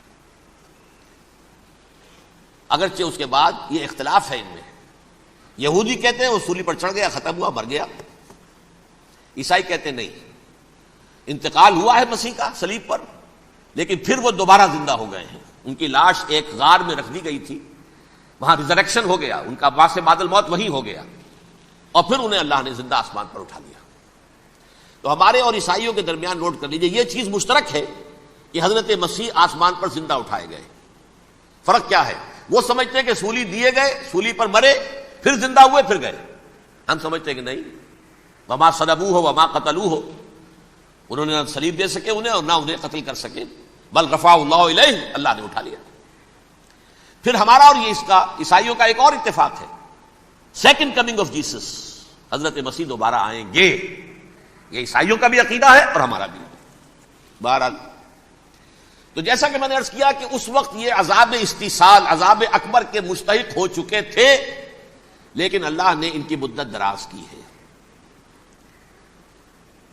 لیکن ان پر دنیاوی عذاب کا ایک کوڑا جو ہے اللہ تعالی کی طرف سے اسی وقت برسا، دنیاوی عذاب دنیا میں رہتے ہوئے ختم نہیں کیا گیا۔ 37 برس بعد، حضرت مسیح کے رفع سماوی کے 37 برس بعد، سن 70 میں یہودیوں نے بغاوت کی رومیوں کے خلاف۔ رومی ٹائٹس جنرل تھا ایک، اس نے پھر جو حملہ کیا ہے، 1,33,000 یہودی ایک دن میں قتل کیا یروشلم میں، اور ہیکل سلیمانی گرا دیا۔ وہ ہیکل پہلے بھی گرا تھا، پہلے 1400 سال کے دوران میں بھی نبوکدنضر نے گرایا تھا، لیکن پھر اس کے 150 سال بعد انہوں نے دوبارہ بنا لیا تھا، اس لیے وہ اسے سیکنڈ ٹیمپل کہتے ہیں۔ پہلا ٹیمپل جو حضرت سلیمان نے بنایا تھا، نبوکدنضر نے گرا دیا 587 قبل مسیح میں، پھر دوبارہ انہوں نے 150 سال کے بعد بنا لیا۔ وہ اس تاریخ کا حصہ ہے، میں نے جس کے بارے میں آپ کو تفصیل نہیں بتائی۔ اس میں یہ ہوا سن 70 میں وہ گرا دیا گیا، وہ آج تک گرا پڑا ہوا ہے۔ نمبر 2، یہ کہہ دیا گیا کہ یہودیوں اس ارض فلسطین سے نکل جاؤ، تم یہاں نہیں رہ سکتے اب۔ لہذا جس کا جہاں سینگ سمایا چلا گیا، یورپ میں چلے گئے، ایشیا میں آ گئے، عرب میں آ گئے، یہ 3 قبیلے جو رات بھی میں نے عرض کیا تھا، بنو قینقاع، بنو نذیر اور بنو قریظہ، یہ وہاں سے آ کے مدینے میں آباد ہو گئے، جس کا جہاں سینگ سمایا، افریقہ میں، ہندوستان میں، جہاں چلے گئے۔ ڈایاسپورا اسے کہتے ہیں، وہ آپ نوٹ کر لیجیے اس لفظ کو، ڈایاسپورا، ہمارا دور انتشار، جبکہ ہمیں ہماری اصل سرزمین تو فلسطین ہے، حضرت ابراہیم کا مسکن، حضرت اسحاق، حضرت یعقوب کا مسکن فلسطین، یہ ہے ہماری اصل جاگیر، یہ تو ہماری جدی پشتی جاگیر ہے، لیکن یہاں سے نکال دیے گئے سن 70 عیسوی میں، اور وہاں سے لے کے 1917 تک ان کا ڈایاسپورا جاری رہا۔ یہ دور انتشار ہے۔ اس دور انتشار کے اب چند حصے ہیں جس کو میں چاہتا ہوں کہ آپ علیحدہ علیحدہ سمجھ لیں۔ دور انتشار کا جو پہلا جو ہے تقریباً 300 برس، رومی حکمران تھے، وہ یہودیوں کے بھی دشمن تھے اور عیسائیوں کے بھی دشمن تھے۔ عیسائی اور یہودی ایک دوسرے کے بھی دشمن تھے، لیکن رومی سمجھتے تھے کہ یہ ایک ہی تھیلی کے چٹے بٹے ہیں۔ رومیوں کے نزدیک عیسائی بھی یہودیوں ہی کا ایک فرقہ تھے، کوئی علیحدہ مذہب تو تھا ہی نہیں۔ لہذا رومی جو ہیں رومنز، وہ ان دونوں کو ستاتے تھے، مارتے تھے، اور یہ آپس میں لڑتے تھے، یہودی عیسائیوں کو مارتے تھے، عیسائی یہودیوں کو مارتے تھے۔ یہ ہے 300 برس تک کی تاریخ۔ سن 300 عیسوی میں کیا ہوا؟ ایک معجزہ ہو گیا۔ بہت عظیم ایمپرر کانسٹینٹائن، قسطنطین اعظم، رومن ایمپررز میں سے بہت بڑا ایمپرر، وہ عیسائی ہو گئے۔ اب تو معاملہ بالکل تلپٹ ہو گیا، پوری سلطنت عیسائی ہو گئی۔ اب عیسائیوں کے عیش ہو گئے اور یہودیوں پہ مار پڑنی شروع ہوئی۔ اب عیسائیوں کا آپ خود سوچئے کہ جنہیں وہ خدا بنا بیٹھے ہیں، خدا کا بیٹا قرار دے رہے ہیں، ان کے قاتل کون؟ یہودی بدماش۔ لہذا ان کی وہ پٹائی شروع ہوئی ہے یورپ میں، پوری رومن امپائر میں، انہیں ذلیل کیا گیا، شہروں میں آمد بند، علیحدہ رہو، گھیٹوز کے اندر رہو۔ یہودی کا نام جو ہے وہ گالی بن گیا، جیسے آج بھی یہودی گالی کہتے ہیں، جیسے خنزیر کا لفظ، آخر وہ بھی اللہ کی مخلوق ہے، لیکن آپ کو معلوم ہے کوئی شخص زبان پہ نام نہیں لانا چاہتا خنزیر کا، سور کا، ہے تو مخلوق، وہ بھی ایک حیوان ہے۔ ایسے ہی یہ ہے یہودی، یہودی گالی، جیوٹ گالی۔ لہذا ایک طرف تو ان دونوں کے درمیان دشمنی، جس کو قرآن کہتا ہے وَأَغْرَيْنَا بَيْنَهُمُ الْعَدَاوَةَ وَالْبَغْضَاءَ، ہم نے ان کے مابین دشمنی جو ہے پیدا کر دی۔ اور جب یہ پوری سلطنت عیسائی ہو گئی تو قافیہ تنگ ہو گیا یہودیوں کا۔ اب آئیے 571 عیسوی، یعنی جبکہ ڈایاسپورا کو کتنا عرصہ ہو چکا تھا؟ 500 برس۔ سن 70 سے شروع ہوا نا ڈایاسپورا، جب ٹائٹس نے گرایا ہے ہیکل کو اور نکال باہر کیا انہیں فلسطین سے، بھاگ جاؤ، یہاں ایک یہودی بھی نہیں رہے گا، فلسطین سے نکال دیے گئے۔ اس کے پورے 500 برس بعد سن 571 عیسوی میں حضور کی پیدائش ہوئی، ولادت با سعادت محمد رسول اللہ صلی اللہ علیہ وسلم۔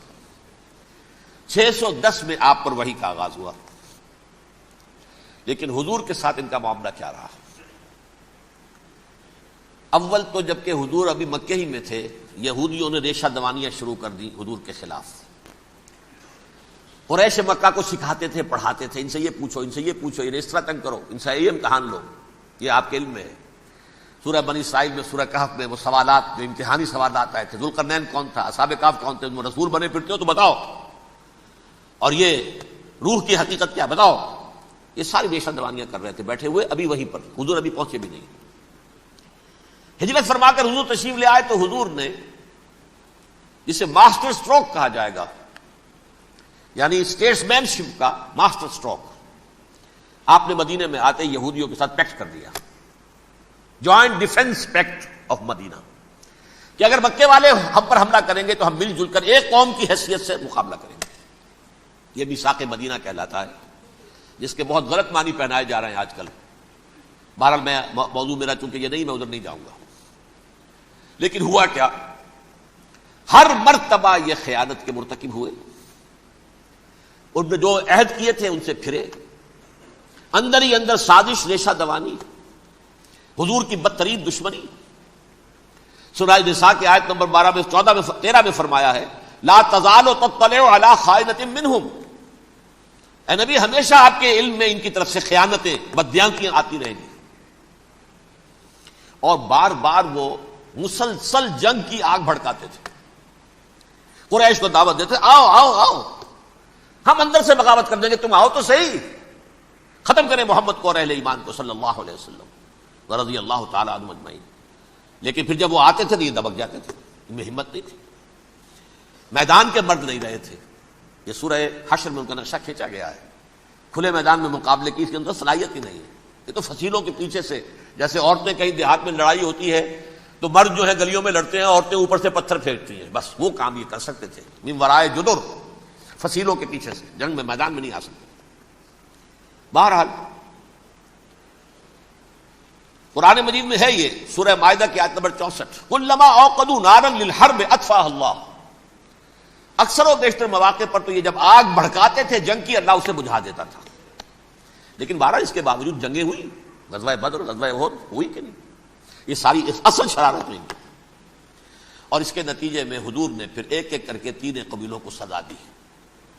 غزوہ بدر کے فوراً بعد بنو قینقاع نکالے گئے مدینے سے، غزوہ احد کے فوراً بعد بنو نذیر نکالے گئے، اور غزوہ احزاب کے بعد بنو قریظہ نکال دیے گئے۔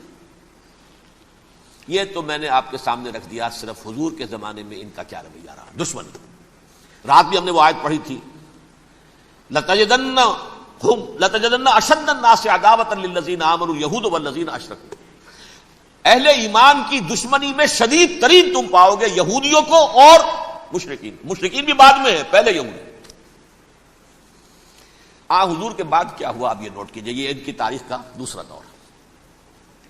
حضرت عمر رضی اللہ تعالیٰ عنہ قائد خلافت ہے، بیت المقدس کا محاصرہ کیا گیا، فصیل بڑی اونچی، شہر اندر سے سیلف سفیشینٹ، حملے کا راستہ کوئی نہیں، محاصرہ طول کھینچ رہا ہے، لیکن ان کے پاس رسد بھی موجود ہے، پانی بھی موجود ہے، وہ دروازے بند کر کے بیٹھے ہوئے۔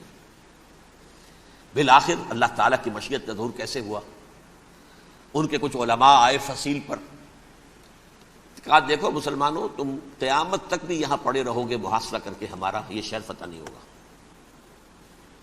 ہاں ایک درویش بادشاہ کے ہاتھوں یہ شہر فتح ہونا ہے، لیکن تمہارے اندر ہمیں وہ نظر نہیں آ رہا۔ ابو عبیدہ بن الجراح رضی اللہ تعالی عنہ، امین هذه الامہ، ان کا فوراً ذہن گیا، وہ درویش بادشاہ مدینے میں بیٹھا ہوا ہے، عمر رضی اللہ تعالی۔ اب ایک اور عمر بھی ہے جو قندھار میں بیٹھا ہے، نقشہ وہی ہے، سادگی کی حد تک نقشہ وہی، بالکل وہی، اپنی آنکھوں سے دیکھا ہے، وہی سادگی۔ عمر اول، عمر ثانی تھے عمر بن عبد العزیز۔ اب ایک اللہ کے فضل سے اللہ تعالیٰ ایدہ اللہ بنصرتہ، اللہ تعالیٰ ان کی نصرت فرمائے، دشمنوں کو ان کے مقابلے میں نیست و نابود کرے۔ انہوں نے ریکویسٹ بھیج دی کہ حضور تشریف لائیے، یہ شہر فتح ہو جائے گا. وہ ہے سفر تاریخی، اتنا طویل سفر، تقریباً 700 میل، ایک اونٹ، ایک خادم، ایک منزل پہ امیر المومنین اوپر بیٹھے، خادم آگے چل رہا ہے، اگلی منزل پہ خادم اوپر بیٹھا ہے، امیر المومنین آگے جا رہے ہیں. اور جب پہنچے ہیں تو وہ باری تھی خادم کی، انہوں نے ہاتھ جوڑ دیا، حضور خدا کے لیے تم کیا کہیں گے لوگ، وہ میرا برا حال کر دیں گے، تمہیں شرم نہیں آئی؟ امیر المومنین پیدل آگے چل رہے ہیں نکیل پکڑ کر، اور تم بیٹھے ہو اوپر براجمان ہو. حضرت عمر فرمایا الدور دورک، نہیں باری تمہاری ہے، بیٹھ. اس حال میں پہنچے ہیں. اور پھر یہ کہ ابو عبیدہ بن الجراح آئے ہیں، استقبال کیا ہے تو دیکھا ہے اس حال میں چلے آ رہے ہیں. عمر نکیل پکڑے ہوئے چلے آ رہے ہیں، اور کہتے ہیں کہ کہیں کیچڑ ویچڑ تھا، جوتے خراب ہو گئے تھے، وہ بھی اتار کے ہاتھ میں پکڑے ہوئے، کپڑے تو تھے ہی پھٹے ہوئے. انہوں نے کہا بھی حضرت ابو عبیدہ نے، دیکھیے یہ بڑا متمدن ملک ہے، بڑا مہذب علاقہ ہے یہ، آپ ذرا حلیہ اپنا دوست فرما لیں تب جا کے پیش ہم آپ کو کریں گے.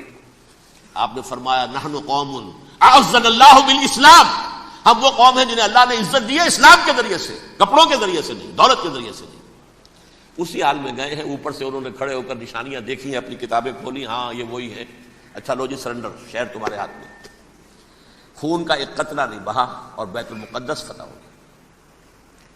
لیکن اس وقت حضرت عمر نے ایک نرمی یہ کی کہ یہودیوں کے لیے بھی اسے اوپن سٹی قرار دے دیا. یہ احسان عظیم حضرت عمر کا. اس سے پہلے یہودی آ ہی نہیں سکتا تھا، داخل ہی نہیں ہو سکتا تھا، وہاں وہ آ کر وزٹ نہیں کر سکتا تھا، زیارت نہیں کر سکتا تھا اپنے مقدس مقامات کی. حضرت عمر نے یوں سمجھیے کہ تقریباً 550 برس کے بعد ان کے لیے راستہ کھولا ہے کہ ہاں تم آ سکتے ہو، زیارت کر سکتے ہو. لیکن یہ عیسائیوں نے لکھوایا معاہدے کے اندر، انہیں یہاں آپ آباد ہونے کی اجازت نہیں دیں گے، لیکن کم وزٹ دی پلیسز، دیکھیں زیارتیں کریں اور جائیں. یہ معاہدہ حضرت عمر کا ہے رضی اللہ تعالیٰ، جو پھر خلافت راشدہ کے بعد بنو امیہ نے بھی اس کو آرڈر کیا، بنو عباس نے کیا. پھر جو ہمارے یہ ترکوں میں اندر خلافت آئی تو ترک خلفاء نے بھی اس معاہدے کی پوری پابندی کی. فلسطین میں آ سکتے ہیں یہودی صرف زائرین کی حیثیت سے، وہاں آباد نہیں ہو سکتے.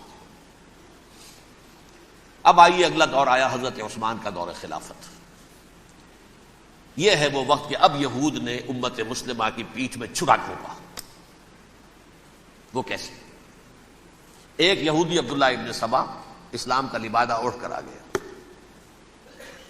معاشرے کا جائزہ لے لیا. ان میں بنو ہاشم اور بنو امیہ میں جو پرانی کشاکش تھی اس کے کچھ نہ کچھ جراثیم باقی ہیں. اگر ان کو ذرا بھڑکا دے تو مسلمانوں میں انتشار پیدا ہو جائے. کہا یہ عثمان کون ہے؟ یہ تو بنو امیہ میں سے ہے، یہ حق تو بنو ہاشم کا ہے، خلافت ان کے پاس ہونی چاہیے، محمد کے تو رشتہ دار وہ ہے صلی اللہ علیہ وسلم. عوام الناس کے اندر بات پھیلنی شروع ہوئی. پھر ایک بڑی سازش کے انداز میں حضرت عثمان کے خلاف پروپیگنڈا، حضرت عثمان کے جو عاملین تھے، گورنر تھے، ان کے خلاف پروپیگنڈا، اور ایسی ہوشیاری کرتے تھے کہ کوفے میں کوفے کے حاکم کے خلاف کچھ نہیں کہنا، اجی مصر میں یہ ہو رہا ہے، اجی شام میں یہ ہو رہا ہے، اجی یہ جو عثمان ہے وہ یہ کر رہا ہے، یہ ظلم ہو رہا ہے، یہ لوٹ مار ہو رہی ہے، یہ خیانتیں ہو رہی ہیں. اب نہ تو اس زمانے میں مینز آف کمیونیکیشن، کیسے تصدیق کریں؟ افواہیں تو آپ آج کراچی کے اندر شروع ہو جائے تو پتہ نہیں چل سکتا کسی کو کہ کیا اس میں صداقت ہے کیا جھوٹ ہے. اور بری بات جو ہے فطرت انسانی کی کمزوری ہے، وہ فوراً قبول کرتا ہے. کسی کے بارے میں اچھی بات ماننے کو تیار نہیں ہوتا، لیکن بری بات تو فوراً تیار. بہرحال یہ فتنہ انہوں نے اٹھایا، حضرت علی کی الوہیت کا فتنہ اٹھایا، حضرت عثمان کے خلاف الفتنۃ الکبریٰ برپا کیا. حضرت عثمان شہید ہوئے. اس کے بعد 5 برس تک مسلمان ایک دوسرے کی گردنیں کاٹتے رہے، باہمی خانہ جنگی ہوئی. امت کو وہ زخم لگایا ہے جو آج تک جس سے خون رس رہا ہے. یہ شیعان عثمان اور شیعان علی تھے جو بعد میں پھر سنی اور شیعہ ہو اور آج تک ہیں. فتنہ کس نے جگایا؟ ایک عبداللہ ابن سبا یہودی اور اس کے کارندے، شیطان کا ایجنٹ، اور انسانوں میں سے بھی اس کے جو بھی حواریین تھے اور شیطانوں کے اندر سے بھی تھے، انہوں نے بھی اس آگ کو بھڑکایا. یہ آپ سوچ لیجئے کہ یہ کس نے وہ زخم لگایا؟ یہودی. اگلا دور آیا، خلافت راشدہ ختم ہوئی، بنو امیہ کا بھی دور کافی گزر گیا.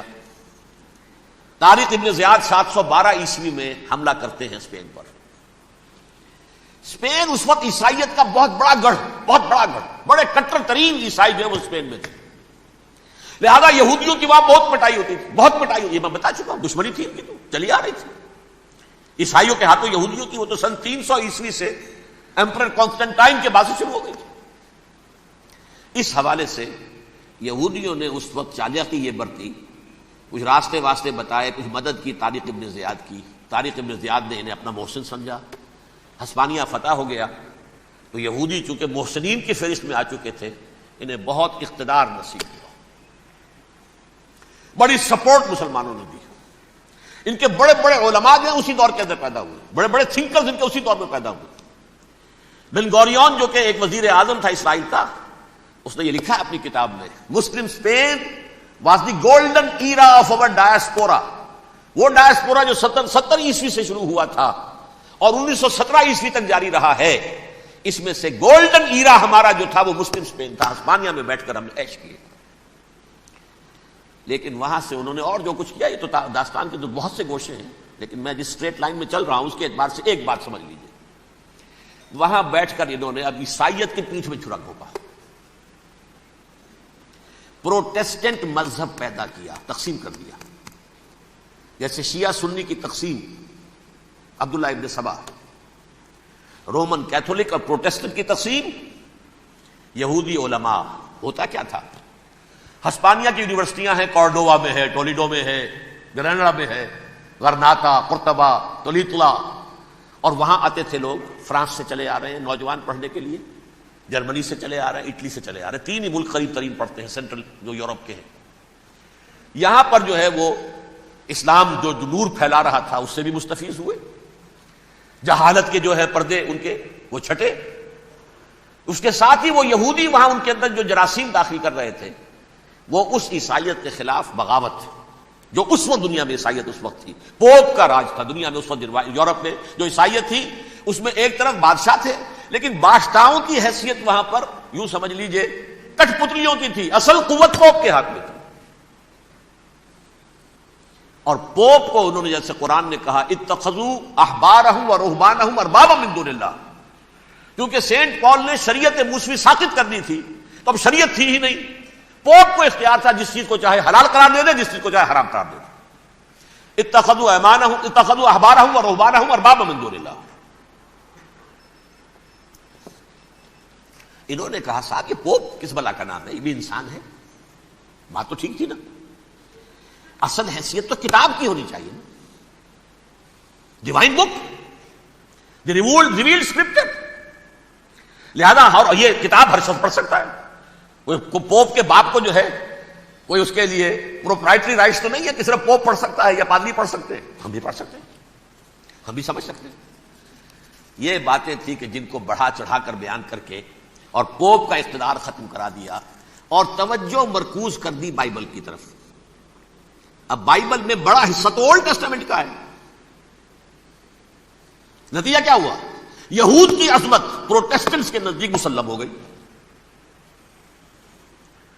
اصل قوم تو یہ ہے، وہ دشمنی بدلی کہ نہیں بدلی، موسیٰ کے امتی یہ ہے، تورات موسیٰ کو دی گئی، ابراہیم کی نسل یہ ہے، لہذا وہ جو دشمنی تھی، جو عداوت تھی کہ ہمارے خدا کو سولی چڑھانے والے ہیں یہ بدماش، اس کا ازالہ ہوا اس پروٹیسٹنٹ مذہب کے نتیجے میں۔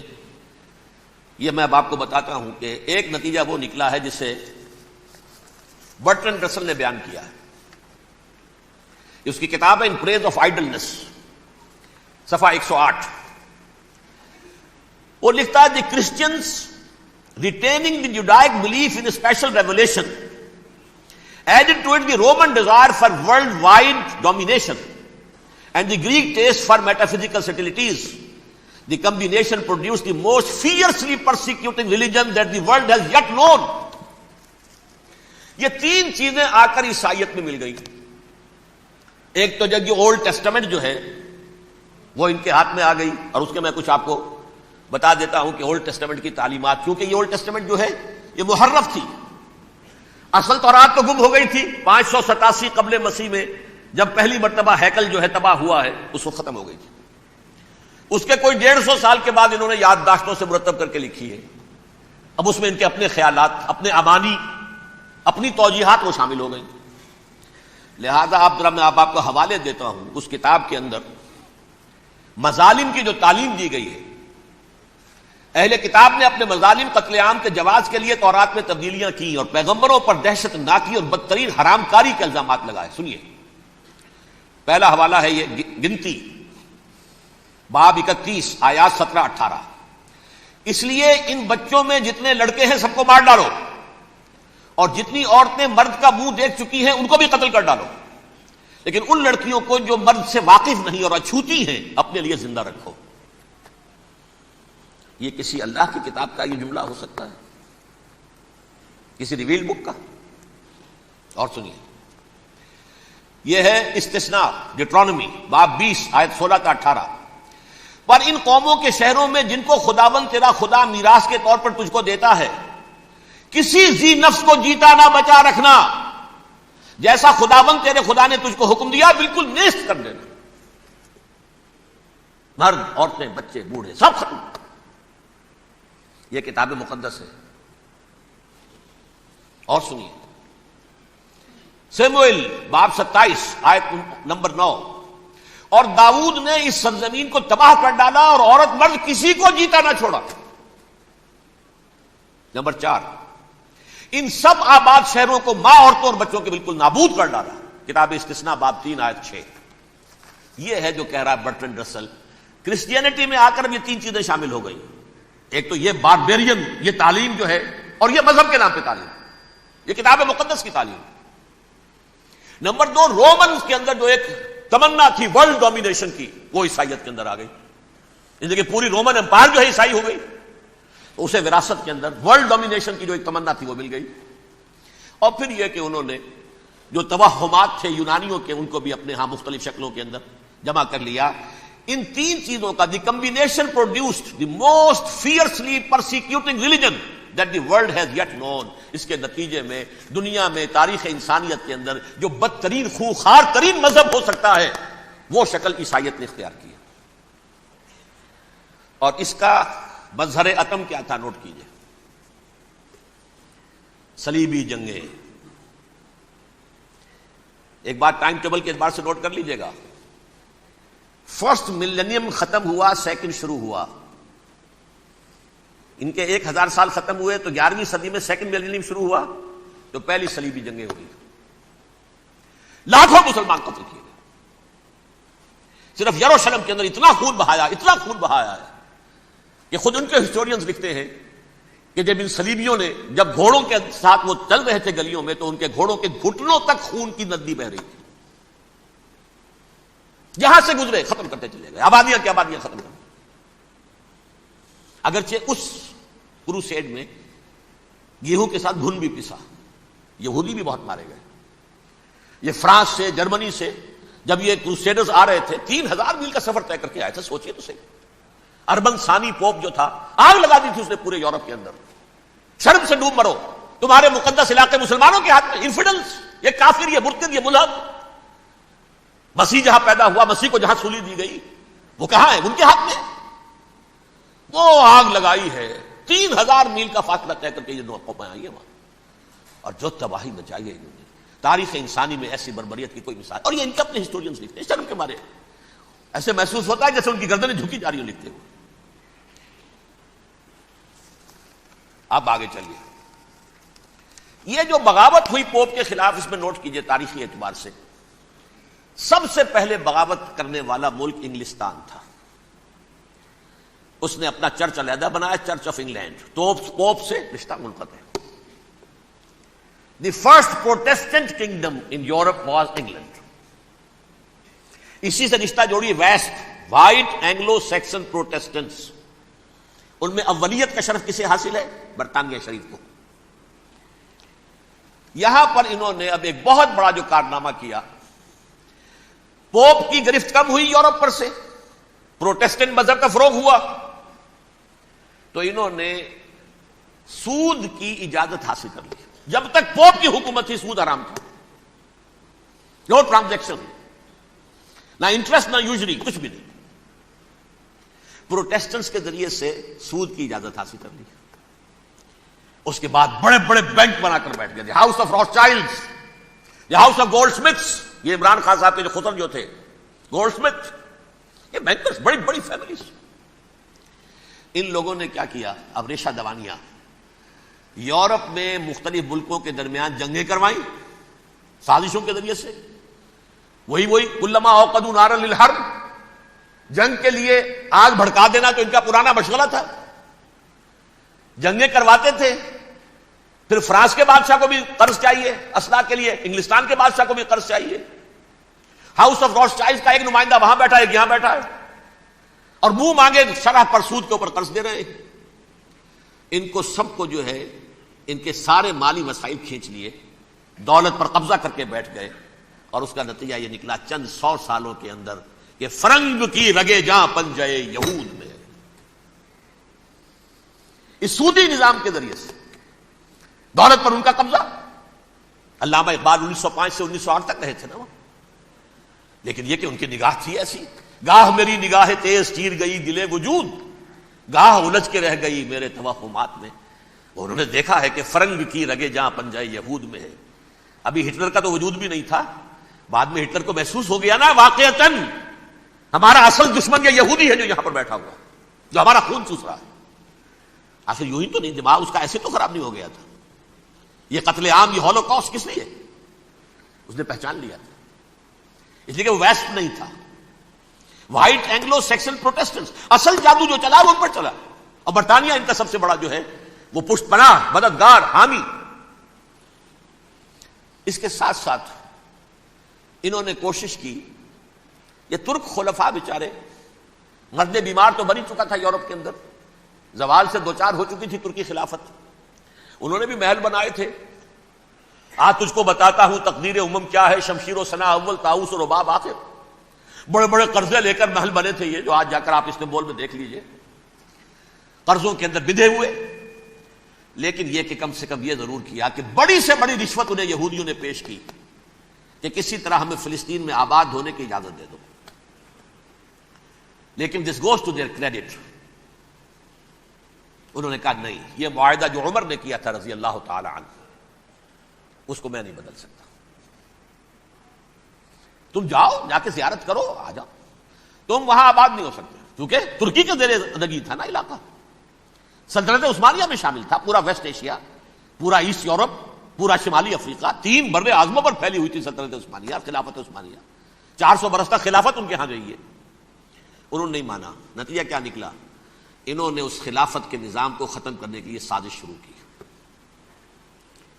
اس سازش کا نتیجہ تھا، اس کو دیکھ کر بھانپ کر ہندوستان میں تحریک خلافت چلی ہے. بولی اماں محمد علی کی جان بیٹا خلافت پر دے دو، ساتھ ہوں تیرے شوکت علی بھی جان بیٹا خلافت پر دے دو. تحریک چلی، ابھی ختم نہیں ہوئی تھی خلافت، لیکن نظر آ گیا. بڑا پیارا واقعہ ایک صاحب نے سنایا ہے کہ جب شیخ الہند جو ہیں اسیر تھے مالٹا میں، یہ 1915 سے 1920 تک رہے،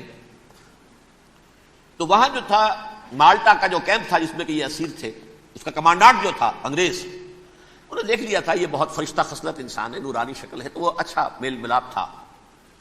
ایک روز کہا حضرت شیخ الہند نے کہ آپ لوگ ہماری خلافت کے پیچھے کیوں پڑے ہوئے ہیں؟ وہ تو ایک مردہ شے ہے، اس میں کوئی جان تو ہے نہیں، کوئی طاقت نہیں ہے، پھر بھی آپ ہماری ایک نشانی ہے، اسے کیوں آپ جو ہے برباد کرنے پر تلے ہوئے؟ اس نے کہا اتنے بھولے نہ بنیے حضرت، ہمیں معلوم ہے اس نیم مردہ خلافت میں بھی طاقت اتنی ہے کہ اگر جہاد کا فتویٰ اس نے دے دیا تو انڈونیشیا سے موریتانیہ تک مسلمان کفن سر سے باندھ کے نکل آئے گا، یہ ہمیں معلوم ہے. لہذا ہم نے ختم کرنا ہی کرنا. اور ختم کس سے کرایا؟ ایک فری میسن مصطفیٰ کمال پاشا، چاک کر دی ترک ناداں نے خلافت کی قبا، سادگی اپنوں کی دیکھ اوروں کی عیاری بھی دیکھ. عیاری کس کی تھی؟ یہود کی، اور ان کے اعلی کار برطانیہ. ابھی خلافت ختم بھی نہیں ہوئی تھی، برطانیہ کے ذریعے سے 1917 میں بالفور ڈکلیریشن کے ذریعے سے حق حاصل کر لیا کہ ہاں جا کر یہ آباد بھی ہو سکتے ہیں. چونکہ دوسری جنگ عظیم میں سلطنت عثمانیہ ختم ہو گئی تھی، خلافت نام کی تھی، سلطنت تو ختم ہو گئی، ترکی رہ گیا تھا صرف. اور جنرل ایلن بی کی فوجیں داخل ہو چکی تھی یروشلم میں، یروشلم پر قبضہ برطانیہ کا ہو چکا تھا. اور قبضہ دلوانے والے برطانیہ کو ہمارے ہندوستان کے مسلمان فوجی بھی تھے. عربوں نے بغاوت کی ترکوں کے خلاف اور انگریزوں کی فوج میں ہمارے ہندوستان کے مسلمان سپاہی بھی تھے. بہرحال اب چونکہ ان کے پاس آ گیا، برطانیہ نے اعلان کر دیا، بالفور ان کا وزیر خارجہ، Jews have a right to settle in Palestine، وہ جائیں آباد ہو سکتے ہیں. یہ 1917 کا اعلان ہے. اس کے بعد جو کچھ انہوں نے طریقے برتے ہیں اس میں دھن، دھوس، دھاندلی، دھوکہ، ہر چیز.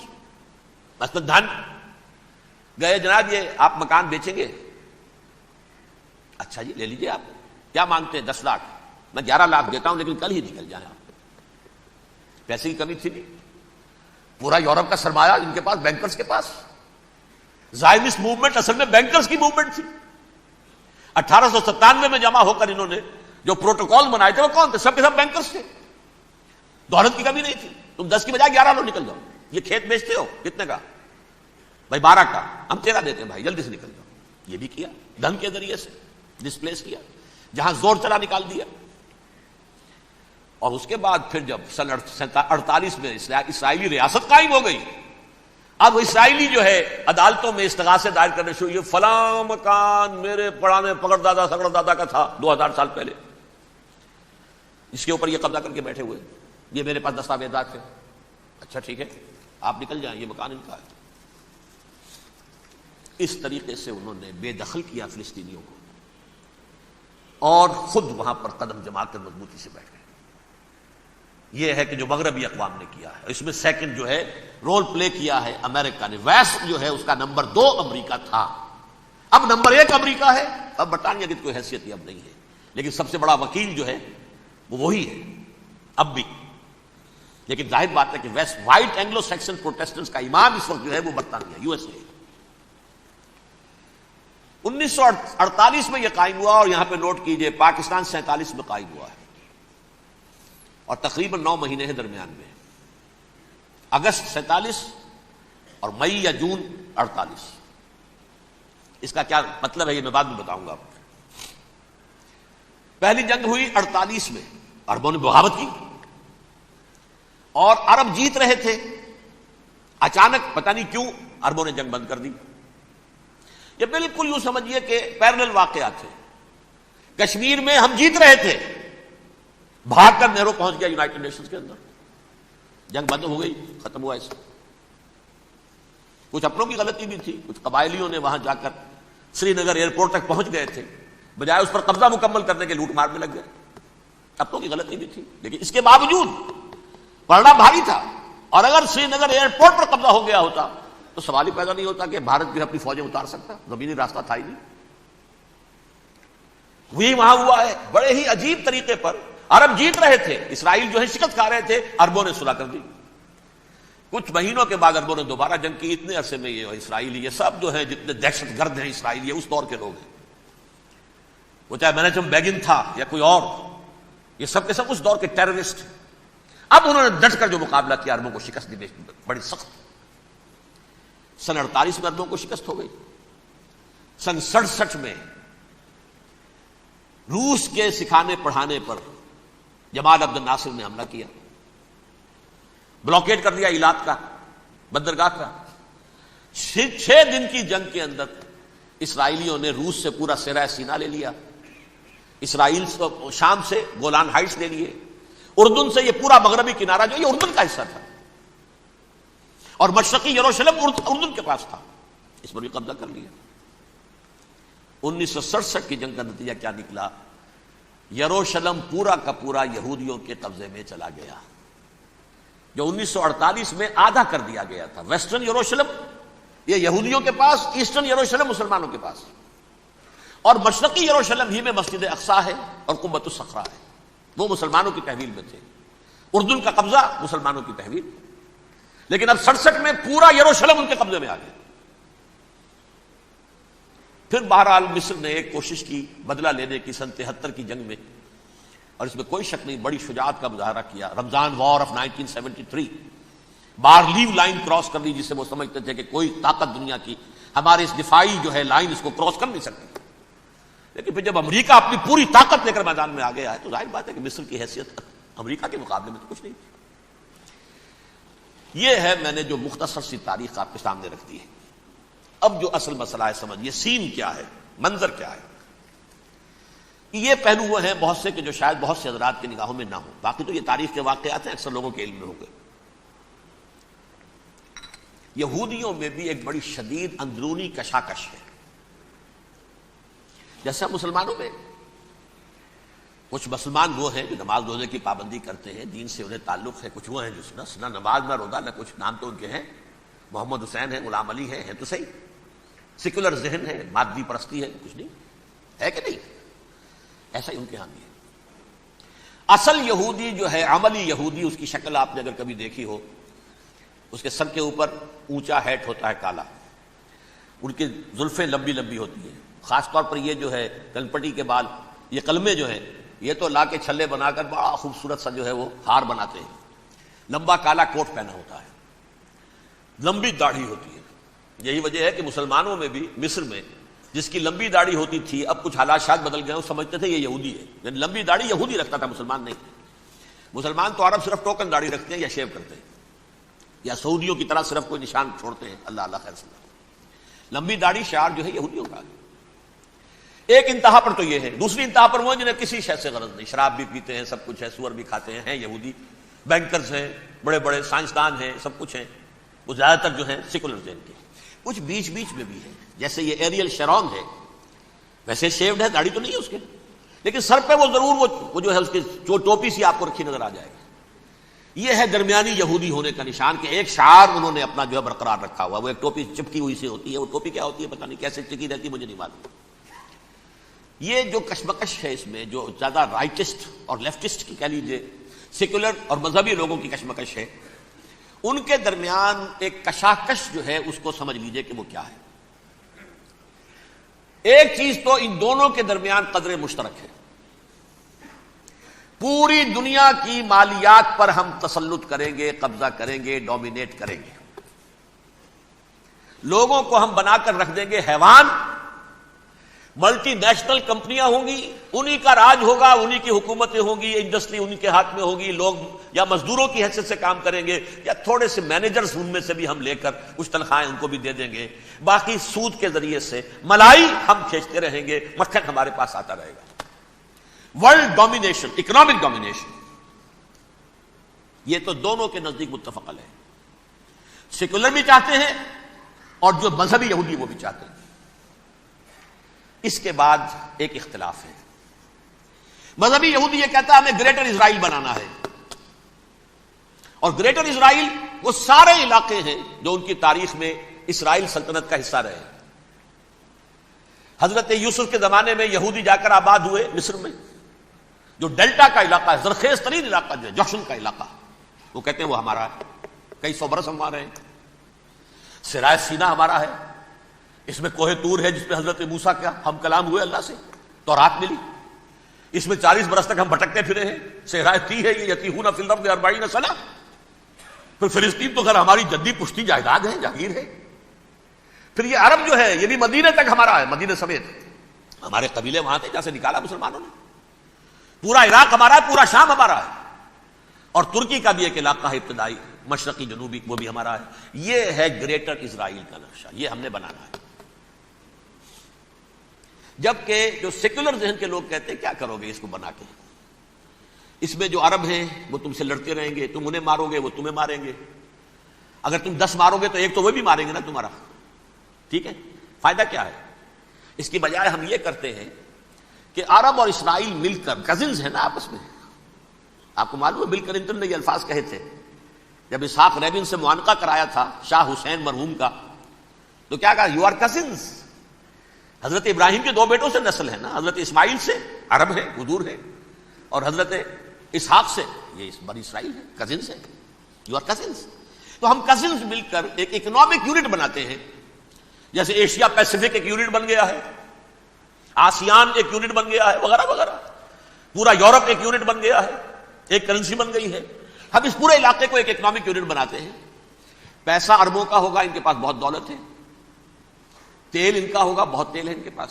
مزدور ان کے ہوں گے، بڑی تعداد ہے ان کی، مینجمنٹ ہماری ہوگی، ٹیکنیکل نو ہاؤ ہمارا ہوگا، سائنسدان ہم ہوں گے، ملائی ہم کھاتے رہیں گے، چھاچھ ان کو دیتے رہیں گے۔ تو ہمیں آم کھانے ہیں، پیڑ گننے کی کیا ضرورت ہے؟ خام خواہ ان کی دشمنی مول لیں، زیادہ دشمنی بڑھائیں۔ یہ اس چھوٹے سے اسرائیل کو تسلیم نہیں کرتے، ہم گریٹر اسرائیل کو کیسے تسلیم کر لیں گے؟ یہ لہذا اس خیال کو دل سے نکال دو۔ یہ اختلاف ہو گیا نمبر ایک، بہت بڑا اختلاف۔ لیکن نمبر دو، اس اختلاف میں اتفاق یہ پیدا کیا گیا، یہاں ایک بات ہم آپ کی مانتے ہیں، ہم کسی بھی پیس پروسیس میں جروشلم نہیں دیں گے ان کو، عربوں کو۔ یہ انڈیوائیڈڈ دارالخلافہ رہے گا اسرائیل کا۔ اور نمبر دو، مسجد اقصی اور قبۃ الصخرہ کو گرا کر تھرڈ ٹیمپل بنائیں گے۔ یہ مذہبی یہودیوں کو اتنی رشوت اگر وہ نہ دیں تو وہ ان کے ساتھ کام کرنے کو تیار ہی نہیں ہے۔ یہ پورا پس منظر سمجھ لیجئے، اصل میں بٹوین دی لائنز سمجھے بغیر یہ خبریں جو آپ پڑھتے ہیں۔ ادھر امریکہ کا معاملہ کیا ہے؟ ایک طرف وہ پشت پناہ ہے، حمایتی ہے، پروٹیکٹر ہے، وہ حافظ ہے اسرائیل کا۔ اسرائیل امریکہ ہی کی آؤٹ پوسٹ سمجھ لیجئے، اسی کی ایک ریاست سمجھ لیجئے۔ لیکن اس کے ساتھ ہی وہ اپنی جو دنیاوی عالمی مصلحتیں ہیں، اتنی بڑی قوم عرب کی جو ہے اسے بھی دشمن تو نہیں بنانا چاہتا، ان میں بھی ماڈریٹس کو چاہتا ہے کہ رہے ماڈریٹس، یہ جو ہماری جیب میں ہے، حسنی مبارک ہو، شاہ فہد ہو، جو ہماری جیب میں ہے، ورنہ یہ کہ وہاں پر اگر زیادہ ریڈیکل لوگ آ گئے تو ہمارا ویسے ہی بیڑا غرق ہوگا۔ لہذا وہ جبر کرتے رہے ان پر کہ صلح کرو کوئی نہ کوئی۔ یہ صلح کے لیے دباؤ امریکہ کا ہے، اسرائیل نہیں چاہتا صلح، دباؤ ہے امریکہ کا۔ اب میں آپ کو یاد دلاتا ہوں، خلیج کی جنگ ختم ہوئی، بش، یہ باپ اس کا جو اب ہے بش، اس کا بڑا بش جو سینئر، اس کی پاپولیرٹی ریشو جو ہے 89% تھی اس وقت امریکہ کے اندر۔ اس نے اتنی بڑی جنگ فتح کی تھی اور چند امریکی مرے صرف۔ لیکن اس نے ایک موقف اختیار کیا یہود کے خلاف۔ $10 بلین منظور ہو چکے تھے، اسرائیل کو دیے جانے تھے نئے سیٹلمنٹس بنانے کے لیے اسرائیل میں۔ اس نے کہا یہ رقم میں ایشو نہیں کروں گا جب تک پیس پروسیس شروع نہیں کرتے۔ یہ دباؤ تھا جس کے آگے گھٹنے ٹیکنے پڑے $10 بلین کے لیے، لیکن اس کا بدلہ یہ چکایا کہ الیکشن میں ہرا دیا اسے۔ حالانکہ وہ ہیرو، فاتح، خلیج کی جنگ کا فاتح، 89% ریٹنگ، الیکشن میں 0۔ دباؤ تھا۔ اسی طرح بل کلنٹن کا دباؤ رہا، کسی طرح صلح کرو، کسی طرح صلح کرو، کسی طرح صلح کرو۔ اور اس معاملے میں میں یہ تسلیم کرتا ہوں، اس معاملے میں اس نے واقعتاً ایڑی چوٹی کا دور لگایا ہے۔ اور یہ بھی تسلیم کرتا ہوں کہ اس کے دباؤ میں آ کر ایہود باراک جہاں تک چلا گیا تھا، اب کوئی نہیں جا سکتا، وہ آفر نہیں دے مل سکتی اب دوبارہ فلسطینیوں کو۔ یہ بھی میں بھول گیا آپ کو بتانا، یہ جب پروسیس شروع ہوا ہے جس کا نام تھا لینڈ فار پیس، اصول کیا دیا تھا امریکہ نے کہ دیکھو اسرائیلیوں، یہودیوں، تم نے سن 67 میں جو زمینیں ان سے چھینی تھی، جو علاقے، یہ ان کو واپس کر دو اور ان سے صلح کر لو، یہ سب تمہیں ریکگنائز کر لیں گے، جنگ ختم ہو جائے گی۔ صحرائے سینا دے دو، مصر تم سے صلح کر لے گا، وہ ہو گیا۔ انور سادات نے صلح کر لی، ریکگنائز کر لیا، صحرائے سینا واپس آ گیا۔ عربوں نے اسے اپنی فولڈ سے نکال دیا، عرب لیگ سے نکال دیا۔ شام بھی تیار رہا ہے، لیکن پورا گولان ہائٹ مانگتا ہے وہ۔ ابھی جو پچھلے دنوں کلنٹن کے آخری دور میں گفتگو ہوئی تھی، اس نے کہا جتنا تم نے ہم سے علاقہ چھینا تھا سارا واپس کرو تو ہم کر لیں گے ریکگنائز۔ اس میں سے کچھ ایسا اسٹریٹجک امپورٹنس کا علاقہ ہے وہ یہودی کسی طور پر دینے کو تیار نہیں، لہذا صلح نہیں ہو سکی۔ شرط اردن سے جو علاقہ لیا تھا وہ ٹھیک ہے، وہ رکھو، اس کے اندر فلسطینی ریاست بنا دو۔ یہ علاقہ جو ہے فلسطینیوں کی میجورٹی ہے اس میں، تو اس کو فلسطینی ریاست بنا لو، ایک ریاست ودن ریاست ہو جائے گی، اسرائیل ریاست، فلسطینی ریاست۔ یہ ہیں 3 مین پوائنٹس۔ چوتھی بات پہ آ کر روک دیتے تھے کہ یہ پھر بعد میں سوچیں گے یروشلم کا مستقبل کیا ہوگا، یہ موسٹ سینسٹیو ایشو جو ہے یہ بعد میں سوچیں گے۔ اب جب یہ پیس ٹاک شروع ہوئے تو یاد ہے اسحاق رابین تھا، اسے کس نے قتل کیا؟ یہودی نوجوان نے۔ یہ تم کیسے دے رہے ہو زمینیں؟ ہمیں تو اور لینی ہے، تم نے صحرائے سینا واپس کر دیا، ہمیں تو جشن کا پورا علاقہ لینا، مصر کا سارا فرٹائل ایریا جو ہے وہ لینا اس سے۔ تم گولان ہائٹس دے رہے ہو، ہمیں پورا شام لینا ہے، لہذا تم کیسے کر رہے ہو؟ لینڈ فار پیس، پیس اور نو پیس، نو لینڈ، زمین ہم واپس نہیں کریں گے، ہمیں تو اور لینی ہے۔ کس نے قتل کیا؟ یہودی نے، فلسطینی نے تو قتل نہیں کیا۔ احود باراک کی بات میں آپ کو بتا رہا ہوں، یہ یہاں تک چلا گیا تھا کہ اسرائیلی ریاست بھی ہم فلسطینی ریاست بھی مان لیں گے، یروشلم بھی مشرقی یروشلم دے دیں گے، تمہارا اقتدار ہوگا اس پر۔ البتہ یہ جو احاطہ ہے جس میں جنوب میں مسجد اقصی ہے اور ذرا شمال کی طرف ہے قبۃ الصخرہ، قبۃ الصخرہ آپ جانتے ہیں، جب بھی ٹیلی ویژن پر یروشلم سے کوئی خبر آ رہی ہے تو پیچھے وہ بڑا سا مینار، وہ گنبد نظر آتا ہے سنہرا، یہ وہ جگہ ہے چٹان، ٹیمپل ماؤنٹ۔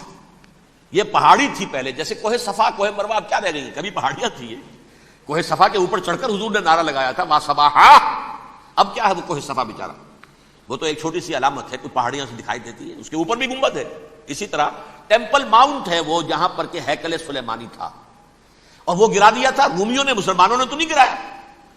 لیکن پھر حضور کو معراج وہاں سے ہوا تو عبد الملک بن مروان نے وہاں پر یہ بہت بڑا گنبد بنا دیا، یہ قبۃ الصخرہ ہے۔ وہ مسجد اقصی نہیں ہے، مسجد اقصی اس کے علاوہ ہے، وہ جنوبی علاقے میں ایک ریکٹینگولر احاطہ ہے بہت بڑا، جس کے جنوبی علاقے کے اندر مسجد اقصی ہے، اور یہ اس کے شمالی حصے۔ احود باراک نے یہاں تک آفر کر دی تھی کہ مسجد اقصی کو اپنے پاس رکھ لو، لیکن یہ ٹیمپل جو ہے، یہ ٹیمپل ماؤنٹ، یہ قبۃ الصخرہ نہیں۔ اس لیے کہ یہ ہماری کمٹمنٹ ہے مذہبی یہودیوں کے ساتھ کہ ہم یہاں پر جو ہے ٹیمپل بنائیں گے، تھرڈ ٹیمپل، ہیکل سلیمانی کی تیسری مرتبہ تعمیر یہاں ہوگی۔ لیکن ظاہر بات ہے فلسطینی کیسے مان لیں، مسلمان کیسے مان لیں؟ یہ ہے وہ چیز کہ جس کی وجہ سے وہ سارا معاملہ ناکام ہوا۔ ویسے مجھے یقین ہے کہ اگر فلسطینی مان بھی لیتے تبھی یہودی جو ہیں جس طریقے سے اسحاق ریبیون کو اس نے قتل کر دیا تھا، تو یہ اس کو بھی، احود باراک کو بھی قتل کر دیتے، اور وہ کسی صورت تسلیم نہ کرتے کہ یہ یروشلم جو ہے یہ انڈیوائیڈڈ سٹی نہ رہے، بلکہ ڈویژن ہو جائے اس کی، اور صرف مغربی حصہ ہمارے پاس رہ جائے اور مشرقی جو ہے عربوں کے پاس، کبھی تسلیم نہیں کرتے، مر جائیں گے۔ اب دیکھیے اس وقت شکل کیا ہے۔ میرا اندازہ یہ ہے کہ اب جو مذہبی یہودی ہیں ان کے صبر کا پیمانہ لبریز ہو گیا ہے، اور اب ایک مڈ وے آدمی اس وقت وہاں پر آ گیا ہے، ٹوپی والا، اگرچہ وہ پریکٹسنگ یہودی اس طرح کا نہیں ہے، داڑھی والا نہیں ہے، زلفوں والا نہیں ہے وہی کوٹ پینٹ والا، لیکن یہ کہ اوپر رکھتا ہے وہ ٹوپی۔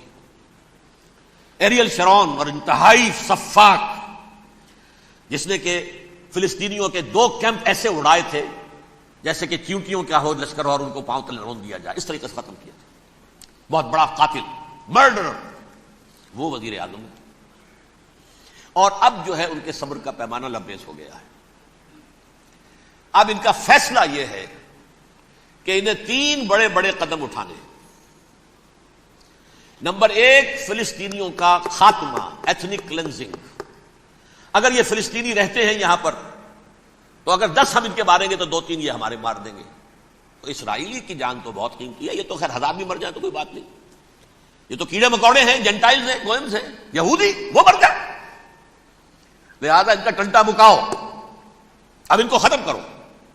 وہ اشتہار شاید آپ کے دونوں گزرا ہوگا جس میں میں نے یہ الفاظ لکھے ہیں کہ بوسنیا کی ایتھنک کلینزنگ جو ہے ماند پڑ جائے گی، اور جو کچھ ایتھنک کلینزنگ ہوئی تھی 500 برس قبل ہسپانیہ میں، اس کا نقشہ آپ دیکھیں گے دنیا میں۔ اس وقت کیا ہوا تھا؟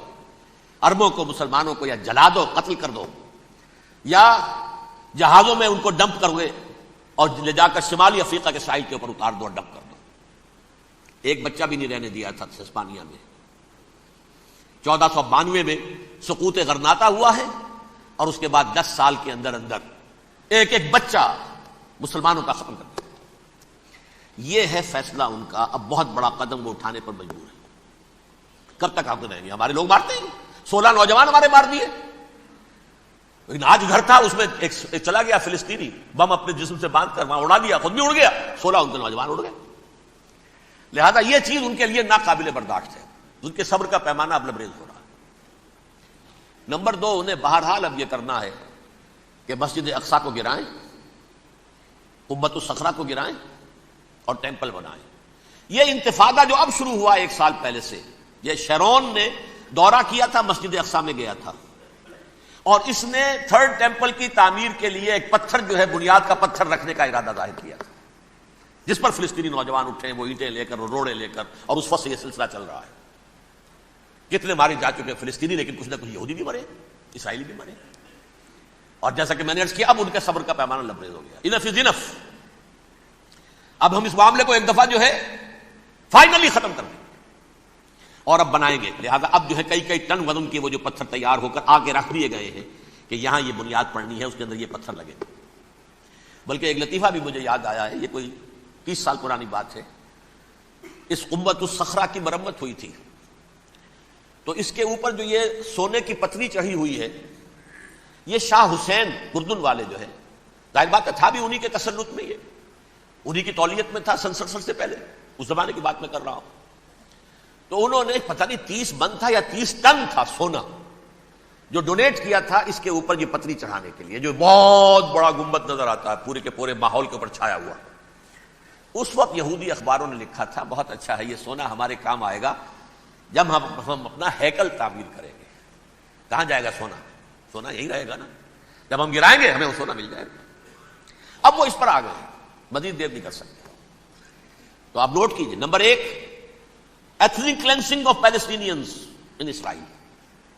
Number 2 demolition of the Aska box and the Qubbat al-Sakhra. Number 3 امریکہ کو الٹیمیٹم، تم اب اپنے ٹانگ درمیان میں مت اڑاؤ، اور اس کے لیے دھمکی، اگر تم نے ہمارے معاملے میں رکاوٹ ڈالی تمہاری اینٹ سے اینٹ بجا دیں گے. نیتن یاہو نے یہ کہا تھا میں واشنگٹن میں آگ لگا دوں گا. یہ انہوں نے امریکہ میں عظیم ترین دہشت گردی کر کے امریکہ کی ایڈمنسٹریشن کو، انتظامیہ کو یہ دھمکی دے دی ہے کہ باز آ جاؤ.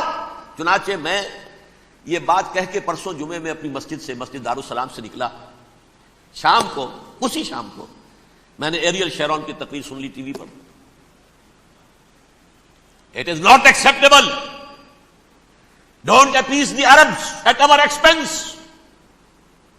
We are not going to become Czechoslovakia.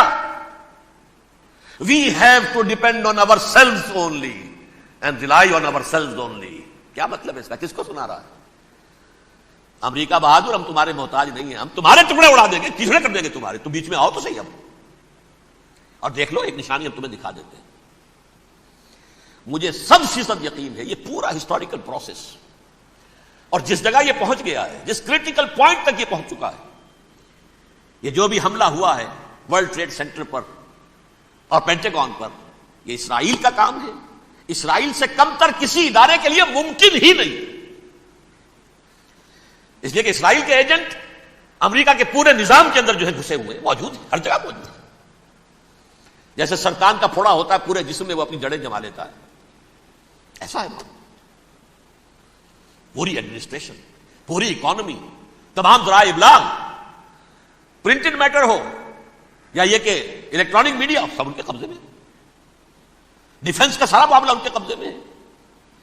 کوئی اور طاقت یہ کر ہی نہیں سکتی. امریکہ، اس کے سیکیورٹی کے معاملات تہ در تہ، دائرہ اندر دائرہ، اس دائرے تک 100 میل تک کوئی جہاز آ جائے گا اگر کہیں جو کہ ان آئیڈینٹیفائی ہو تو یہ ہو جائے گا، اس سے آگے آگے تو یہ ہو جائے گا، اس سے آگے، اور وہ آ رہا ہے، چلا آ رہا ہے.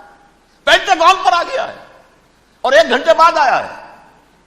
پہلی اسٹرائک جو ہوئی ہے ورلڈ ٹریڈ سینٹر، اس کے 1 گھنٹے کے بعد پینٹاگون پر آ گیا. پینٹاگون وہ تو یوں سمجھیے ان کی مملکت کا حساس ترین دفاع کا مرکز، اور اس کا 1/3 حصہ جلا کے راکھ کر دیا.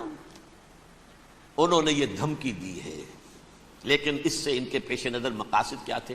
3. اس دہشت گردی کے 3 مقاصد. فوراً اس کا رخ موڑ دینا اسامہ اور اس کی القاعدہ کی طرف. امریکہ غصے میں لال بھبوکا ہو کر فوراً اقدام کرے، اور ایک طرف تو اسامہ اور ان کے ساتھ طالبان کا ٹنٹا مکا دے، اور دوسری طرف چونکہ پاکستان الائی ہے اور پاکستان کے عوام جو ہیں وہ طالبان کے ہمدرد ہیں، وہ اگر اٹھے تو ان کا بھی بیڑا گرک کرتے. ایک تیر سے 2 شکار تو ادھر ہو جائیں، جو مستقبل میں انہیں خطرہ ہے. 1967 کی جنگ کے بعد جبکہ انہوں نے فتح کا جشن منایا تھا یہودیوں نے، تو انہوں نے پیرس میں جو ایک جشن منایا ہے، وہاں بن گوریون کی تقریر یہ تھی، ہمیں کسی عرب ملک سے کوئی خطرہ نہیں، کوئی اندیشہ نہیں، ہمیں اندیشہ اگر ہے تو صرف پاکستان سے. یہ ہے وہ بات جو میں نے کہی تھی. نکتہ کیا ہے؟ یہ سائملٹینیسلی کیوں وجود میں آئے ہیں یہ دو ملک؟ مشیت ازلی میں پاکستان کا رول یہ ہے. حدیث میں آتا ہے ما انزل اللہ من دائن الا انزل له دواء. اللہ نے کوئی بیماری ایسی نہیں اتاری جس کا کہ توڑ اور دوا پیدا نہ کی. اسرائیل کا توڑ پہلے پیدا کیا. جیسے بچے کی ولادت بعد میں ہوتی ہے، ماں کی چھاتیوں میں دودھ پہلے پیدا ہو جاتا ہے. یہ اللہ کی فطرت ہے، اللہ کا طریقہ ہے. خطرہ انہیں ہے تو ہم سے ہے. اگر کوئی خطر مجھ کو تو اس امت سے ہے. اس کی خاکستر میں ہے اب تک شرار آرزو. یہاں کی عوام، حکومت تو ٹھیک ہے ہماری جیب میں آ گئی، عوام کے اندر ہے. یہ بھڑک سکتی ہے چنگاری. یہی وجہ ہے بار بار ان کا کہ ہم زیادہ دباؤ نہیں ڈالنا چاہتے پاکستان پر. ہمارا بہت بڑا الہی ہے، ہم بہت پیسے بھی دے دیں گے، یہ بھی کر دیں گے، وہ بھی کر دیں گے، لیکن ہم زیادہ دباؤ نہیں ڈالنا چاہتے. ڈی اسٹیبلائز نہ ہو جائے، یہاں کے عوام کہیں کھڑے نہ ہو جائے. لہذا حملہ یہاں سے نہیں، وہ ازبکستان سے کرانے کی باتیں ہو رہی. اندر خانے پوری سپورٹ ہے، لیکن یہ کم سے کم ظاہر نہیں ہونے دیں گے کہ کیا کچھ ہو رہا ہے، تاکہ یہاں کے عوام کے اندر وہ چنگاری جو ہے اس بارود کے اندر پڑ گئی تو یہ شاید ڈی اسٹیبلائز ہو جائے. لیکن ڈی اسٹیبلائز ہونے میں جہاں اس کا خطرہ ہے کہ پرویز مشرف کی حکومت ختم ہو جائے، وہاں اس کا بھی خطرہ ہے کہ پاکستان ختم ہو جائے. ڈی اسٹیبلائز ہونے کا مطلب کیا ہے؟ بھارت کو واک اوور دے سکتے، جاؤ اب گھس جاؤ، پولیس ایکشن کرو، یہاں اب امن نہیں رہا ہے، ہم امن قائم کرنے آ جائیں. یا یونائٹڈ نیشنز کی فوجیں K4 آ جائے یہاں پر امن قائم کرنے کے لیے، اور ہماری جو ایٹمی صلاحیت ہے وہ تو ویسے ہی برباد ہو جائے. ایک چیز تو ان کے پیش نظر یہ تھی، اس میں تو اللہ تعالیٰ نے کچھ تھوڑی سی عافیت پیدا کر دی ہے. ان کا خیال تھا کہ غصے میں آگ ببوکا ہو کر امریکہ جو ہے بھوکے شیر کی طرح ٹوٹ پڑے گا بس. لیکن وہاں وہ اپنے باپ کی طرح کولیشن بنانے کی فکر ہو گئی اسے. کولیشن بنتے بنتے تو وقت لگتا ہے، بستی بسنا کھیل نہیں، بستے بستے بستی ہے. دل کا اجڑنا سہل صحیح، بسنا سہل نہیں ظالم. بستی بسنا کھیل نہیں، بستے بستے بستی. کولیشن بناتے بناتے نیٹو بھی پھدکنے لگا تھا کہ ہمارے پاس انہوں نے کچھ ثبوت دیا ہی نہیں ابھی تک. کوئی کسی نے کچھ اور کہا، سعودی عرب نے بھی کہہ دیا ہمارے اڈوں سے آپ جہاز اڑا کر حملہ نہیں کریں گے وغیرہ وغیرہ. اس چکر میں ایک تو وقت نکل گیا، اور دوسرے فوراً ہی ان پر آیا ہو گیا یہ تو ہمارے ساتھ کیا ہی اسرائیل نے ہے.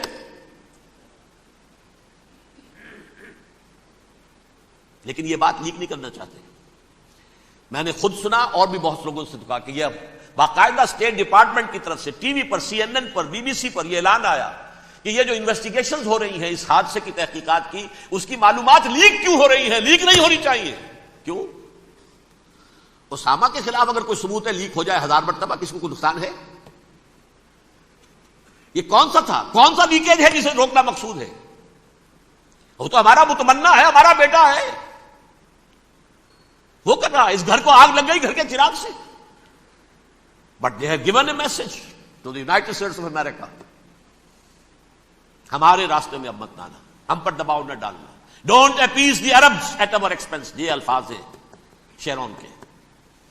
ان کی خوشامد، ان کو خوش کرنا، ان کو پسند کرنا، ان کو راضی کرنا ہماری کوشش پر.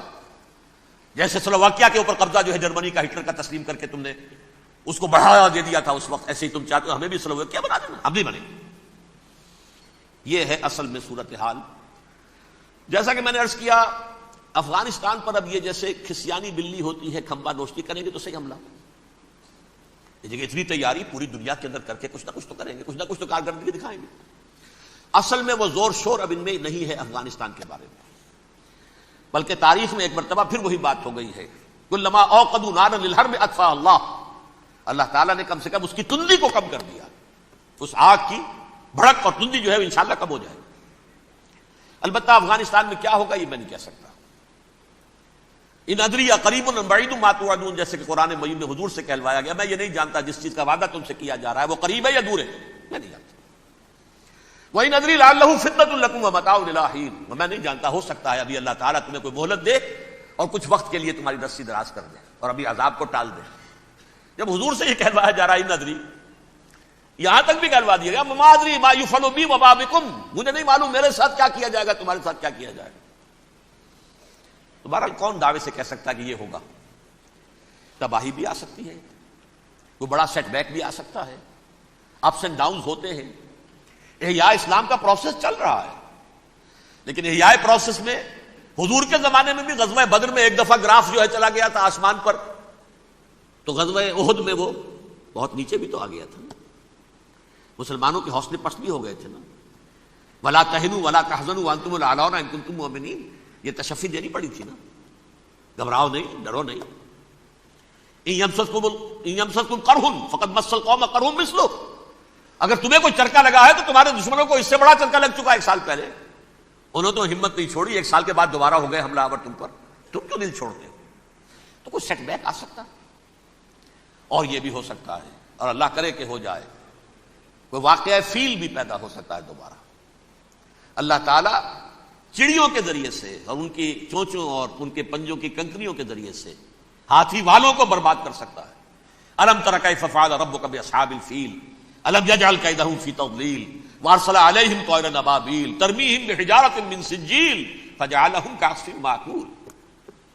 کھایا ہوا بھوسا جگالی کر کے جب نکلتا ہے جیسے ہوتے ہیں، ایسا پورا لشکر کر دیا گیا. اللہ تعالیٰ کر سکتا ہے، کوئی مشکل نہیں. وہ علی کل شیء قدیر، اسے ہر شے کی قدرت حاصل ہے. لیکن اصل بات جو ہے میں آپ کو بتانا چاہتا ہوں، یہ ہے سائیڈ ایشو. اصل ایشو ہے فلسطین کا جو شروع ہونے والا ہے. بھٹی دہکے گی وہاں.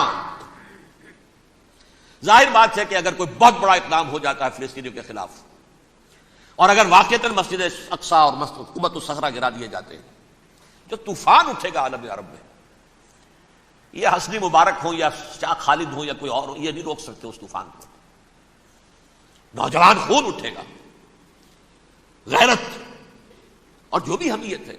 مسلمان ان پڑھ سے ان پڑھ اور بالکل بے دین، وہ بھی مسجد کی حرمت پر کٹ مرنے کو تیار ہو جاتا ہے. مسجد تو بنا دی شب بھر میں، ایمان کی حرارت والوں نے، من اپنا پرانا پاپی ہے، برسوں میں نماز ہی بنا سکا. وہ چاہے کانپور کی مسجد تھی مسلمانوں نے جانے دی ہے، چاہے وہ شہید گنج کی مسجد تھی مسلمانوں نے جانے دی ہے، چاہے نماز نہ پڑھتے ہو. لیکن یہ جو حرمت اور یہ جو حمیت اور یہ غیرت ہے، اس سے جو طوفان اٹھے گا یہ ہوگا اس ملحمۃ العظما، اس کی طرف پیش رفت ہو رہی. کتاب الملاحم سے احادیث کے حوالے سے یہ جن جنگوں کا حوالہ دیا حضور نے، پیشن گوئی کی ہے، اس کا نقطہ آغاز تھا خلیج کی جنگ. صدام حسین نے اسے کہا تھا یہ مدر آف وارز ہے، ام المحارب، یہ ایک جنگ نہیں ہے. اس کا نقشہ بھی حدیث میں موجود ہے، پیشن گوئی موجود تھی، اس وقت بھی ہم نے شائع کی تھی. لیکن اس میں جو جنگ اب ہونے والی وہ الملحمۃ العظما. ملحمہ کسے کہتے ہیں؟ لحم گوشت کو کہتے ہیں، اور قصائی کی دکان کو عربی میں ملحم کہتے ہیں، جہاں گوشت کے ٹکڑے کیے جاتے ہیں. آج کل مشینوں سے ہوتے ہیں، اب جو ہے وہ ہاتھ سے چھریوں سے نہیں ہوتے، لیکن ٹکڑے ہو رہے ہوتے ہیں، جسموں کے چیتھڑے اڑ رہے ہوتے ہیں. ملحمہ، یہی لفظ استعمال کیا تھا حضرت سعد ابن عبادہ نے رضی اللہ تعالی عنہ یوم فتح مکہ. ان کے دل میں تھا کہ اب ہم انتقام لیں گے ان عربوں سے، ان قریش سے. الیوم یوم الملحمہ، الیوم یوم الملحمہ، یہ کہتے ہوئے جا رہے تھے. ایک خاص کیفیت، آج ہے گوشت کے ٹکڑے اڑانے کا دن. حضور سے کہا کسی نے جا کر کے ساتھ تو یہ کہہ رہے ہیں الیوم یوم الملحمہ، الیوم یوم الملحمہ. حضور نے فرمایا نہیں، ان سے کہو جا کر الیوم یوم المرحمہ، الیوم یوم المرحمہ، آج رحمت کا دن ہے، آج تو میں ان سب کو معاف کروں گا. لا تثریب علیکم الیوم، میں تم سے وہی بات کہہ رہا ہوں جو میرے بھائی یوسف نے کہی تھی اپنے بھائیوں سے، اذهبوا فانتم الطلقاء، جاؤ تم سب کے سب آزاد. وہ ملحمہ ہے جس کو کہ حضور نے حضرت معاذ بن جبل رضی اللہ تعالیٰ عنہ، اس کی روایت ہے، اس میں سے جو ابو داؤد میں روایت آئی ہے اس میں الملحمۃ العظما، عظما مؤنث ہے اعظم کا. آپ کہتے ہیں جنگ عظیم اول، جنگ عظیم دوم، عظیم کا باپ ہو گیا اعظم، سب سے بڑا، اور اس کا مؤنث ہے سب سے بڑی، عظما. الملحمۃ العظما، سب سے بڑی لڑائی. میرے نزدیک یہ وار کے معنی میں نہیں ہے، بیٹل کے معنی میں. انگریزی میں یہ دو لفظ علیحدہ ہیں، وار، بیٹل. وار سالوں کو محیط ہوتی ہے، بیٹل کسی ایک خاص جگہ پر جو لڑائی ہوتی ہے اس کو کہتے ہیں. حضور کے اور قریش کے درمیان 6 سالہ وار تھی، جنگ تھی. لیکن battles, battle of Uhud, battle of Badr, یہ بیٹلز تھی، لڑائیاں تھیں. تو عظیم ترین جنگ شاید اس اعتبار سے نہ ہو جیسے کہ ورلڈ وار 1 اور ورلڈ وار 2، یعنی اس کی وسعت کا اتنا معاملہ نہیں اور طوالت کا نہیں. لیکن جو لڑائی جو ہے بیٹل ہونی ہے، جس کو کہ یہ لوگ، یا چونکہ میں نے کہا تھا شروع میں کہ سرما ہے میری آنکھ کا خاک حجاز و ہول قدس، نیو ٹیسٹمنٹ کی آخری کتاب ہے the book of Revelation, revelation of Saint John. اس میں آرمگیڈون کہا گیا ہے اسے.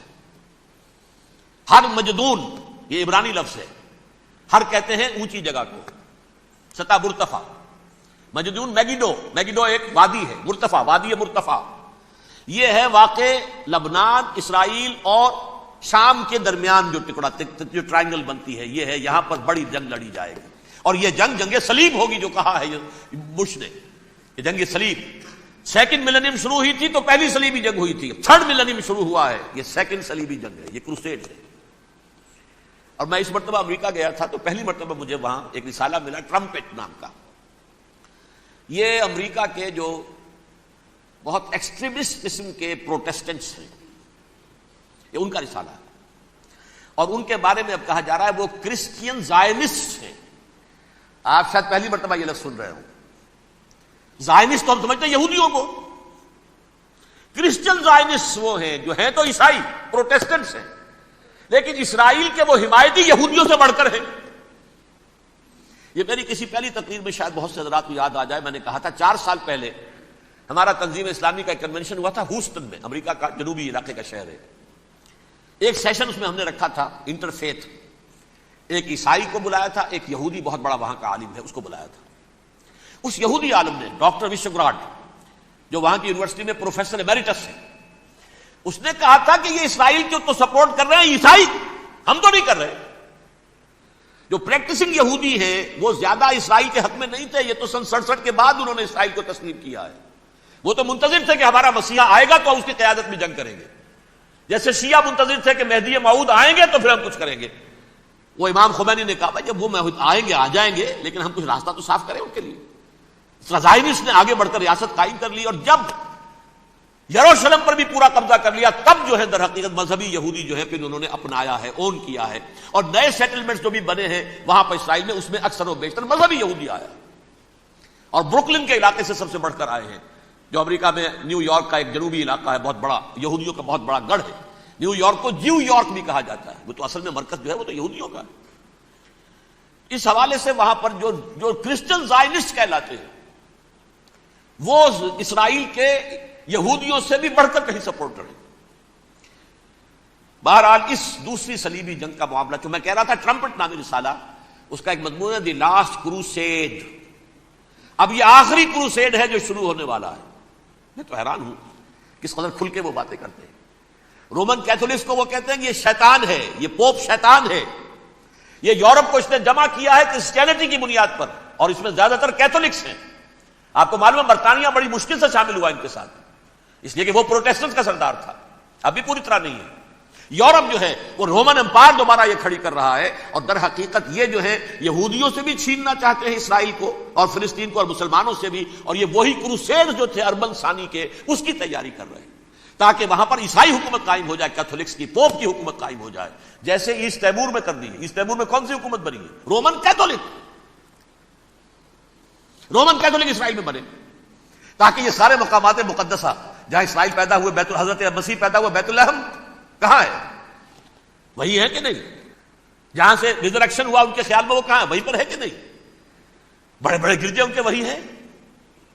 تو اس اعتبار سے ان کا کہنا یہ ہے یہ لاسٹ کروسیڈ کی تیاری ہو رہی ہے، یہ کیفور، اور ان کا کہنا یہ ہے کہ یہ پوری طاقت نیٹو کی جو ہے، یہ پہلے جرمنی سے لائی گئی بوسنیا، انہوں نے خود وہاں جنگ کروائی، انہوں نے خود وہاں پر ایتھنک کلینسنگ کروائی، پھر خود مصالحت کے لیے آ گئے، پھر کوسوو میں انہوں نے خود آگ بھڑکائی۔ یہ میں نہیں کہہ رہا، یہ وہ ٹرمپٹ رسالہ امریکہ سے چھپنے والا پروٹیسٹنٹس کا رسالہ ہے جو یہ کہہ رہا ہے۔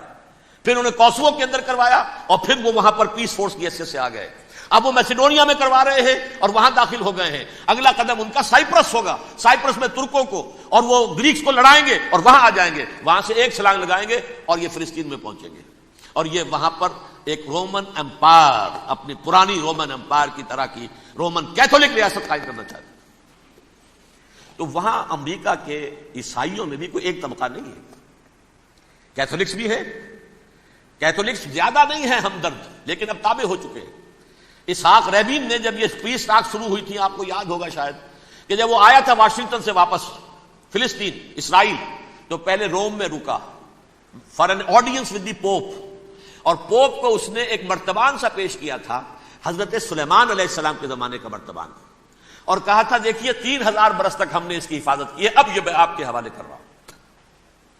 اس کے بعد سے پوپ جو ہے بالکل رام ہو گیا، اور وہ عیسائیوں کے ساتھ اور یہودیوں کے ساتھ ان کا پورا معاہدہ ہو گیا۔ اب پورا عیسائی ورلڈ جو ہے بعثت مجموعی یہودیوں کے شکنجے میں ہے۔ البتہ ان کے اندر بھی جھگڑے ہیں، جو وہاں پر وائٹ کرسچن ملیشیاز ہیں وہ ایکسٹریمسٹ ہیں کیتھولکس، ان کے نزدیک دشمن نمبر 1 یہودی، دشمن نمبر 2 مسلمان، دشمن نمبر 3 جو یورپ میں کالے ہیں، ایفرو امریکن، چاہے وہ عیسائی ہو گئے ہوں، کوئی بھی ہو۔ یہ 3 دشمن ہیں جن سے انہوں نے کلینز کرنا ہے، صاف کرنا ہے ان کے خیال کے مطابق امریکہ کی سوسائٹی کو، اولاً یہود، پھر مسلمان، اور پھر یہ جو کالے ہیں۔ لیکن دوسری طرف پروٹیسٹنٹس کے اندر ایکسٹریمسٹ وہ ہیں جنہیں کہا جا رہا ہے یہ کرسچین زائنسٹ ہیں، یہ اسرائیل سے بڑھ کر سپورٹرز ہیں۔ بہرحال یہ اب جنگ ہوگی، اس کا نتیجہ کیا نکلے گا یہ تو اللہ ہی جانتا ہے۔ اب میں آخری بات کی طرف آ رہا ہوں۔ آخری نتیجہ تو جو بھی کچھ اپس اینڈ ڈاؤنز آئیں گے،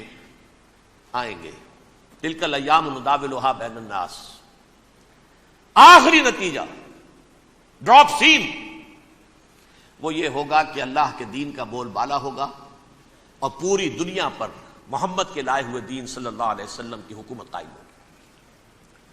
وہ گویا قیامت کی تمہید ہوگی، اس کے بعد بس قیامت آئے گی، کیونکہ مقصد کائنات، تخلیق کائنات پورا ہو جائے گا۔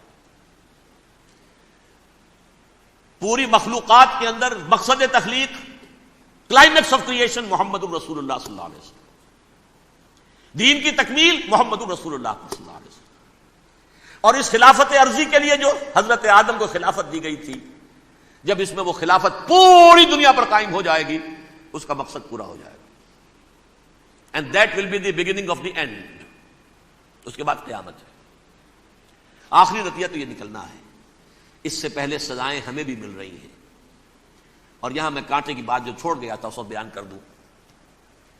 اللہ نے اس مغضوب علیہم قوم کو، اس ملعون قوم کو کیوں اب تک چھوٹ دیے رکھی؟ میں بتا چکا ہوں یہ بڑے عذاب کے مستحق ہو چکے تھے حضرت عیسیٰ علیہ السلام کے زمانے میں، چھوٹ دی ہے ابھی تک ہے، بلکہ ایک مرتبہ ابھارا ہے۔ 1900 برس کے بعد ابھرے ہیں یہ، بالفور ڈیکلریشن 1917، سن 70 عیسوی کے بعد، تقریباً 1900 برس، 1850 برس تو ہے کم سے کم۔ پھر creation of Israel 1948، 1967 extension of Israel, یروشلم پر قبضہ۔ یہ سارا جو ہے کیوں ہے؟ اللہ تعالیٰ اس خیر امت محمد صلی اللہ علیہ وسلم، اس کے بہترین حصے کو سزا ان ملعونوں کے ہاتھوں دے رہا ہے۔ کیوں؟ جو جرم انہوں نے کیا تھا وہی ہم نے کیا۔ انہوں نے اللہ کی کتاب کو پیٹھ کے پیچھے پھینکا، نبذ فریق من الذین اوتوا الکتاب کتاب اللہ وراء ظہورہم، ہم نے اپنی پیٹھوں کے پیچھے پھینکا کہ نہیں؟ کولونیل رول سے آزاد ہوئے، کہیں اسلامی قانون نافذ کیا، کہیں اسلامی نظام قائم کیا؟ تو جو جرم ان کا تھا وہی ہمارا ہے، اور ہم خیر امت ہیں، اور ہمارے میں سے خیر ترین عرب ہیں، ان پر اللہ کا فضل، ان کی مادری زبان میں اللہ کی کتاب موجود ہے۔ پھر انہوں نے اللہ کے دین کو پیٹھ دکھائی۔ جو ملک آزاد ہوا کولونیل رول سے، یا اس نے قبلہ کر لیا اپنا ماسکو کی طرف، یا کر لیا واشنگٹن کی طرف، کسی نے مکے کو قبلہ بنایا، یہ بدترین سزا ہے۔ ویل للعرب من شر قد اقترب۔ اور ترمذی شریف میں تو یہاں تک روایت ہے، من اقتراب الساعۃ ہلاک العرب، قیامت کے قرب کی ایک نشانی یہ بھی ہوگی کہ عرب ہلاک ہو جائیں گے۔ ایک حدیث میں الفاظ آتے ہیں کہ حضور نے جب کہا یہ ہوگا یہ ہوگا یہ ہوگا، یہ بربادی آئے گی، تو کسی زوجہ محترمہ نام میں بھول رہا ہوں، انہوں نے پوچھا کہ عرب اس دن کہاں ہوں گے؟ فرمایا العرب یومئذ قلیل، بہت کم ہوں۔ آخری خاتمہ ہونا ہے یہود کا حضرت مسیح علیہ السلام کے ہاتھوں، وہ عذاب جو 2000 برس تک ان سے چلا رہا وہ آئے گا، اور ان کے رسول ہی کے ہاتھوں آئے گا۔ لیکن اس سے پہلے مسلمانوں پر یہ عذاب آ رہا ہے، ہولوکاسٹ کے درجے کا عذاب آئے گا، آ رہا ہے۔ البتہ ہم پاکستانی اس میں یوں سمجھ لیجئے کہ وہ تو خبریں موجود ہیں احادیث میں، وہاں تو جو ہونا ہے اتنے انسان مریں گے کہ ایک پرندہ جو ہے اڑتا چلا جائے گا، وہ نہیں چاہے گا کہ نیچے اترے تو کسی لاش پر اترے، اسے جگہ نہیں ملے گی زمین خالی کر کہیں اتر سکے، تھک ہار کر گرے گا، مرے گا تو بھی لاش کے اوپر گرے گا. یہ الفاظ ہے حضور صلی اللہ علیہ وسلم.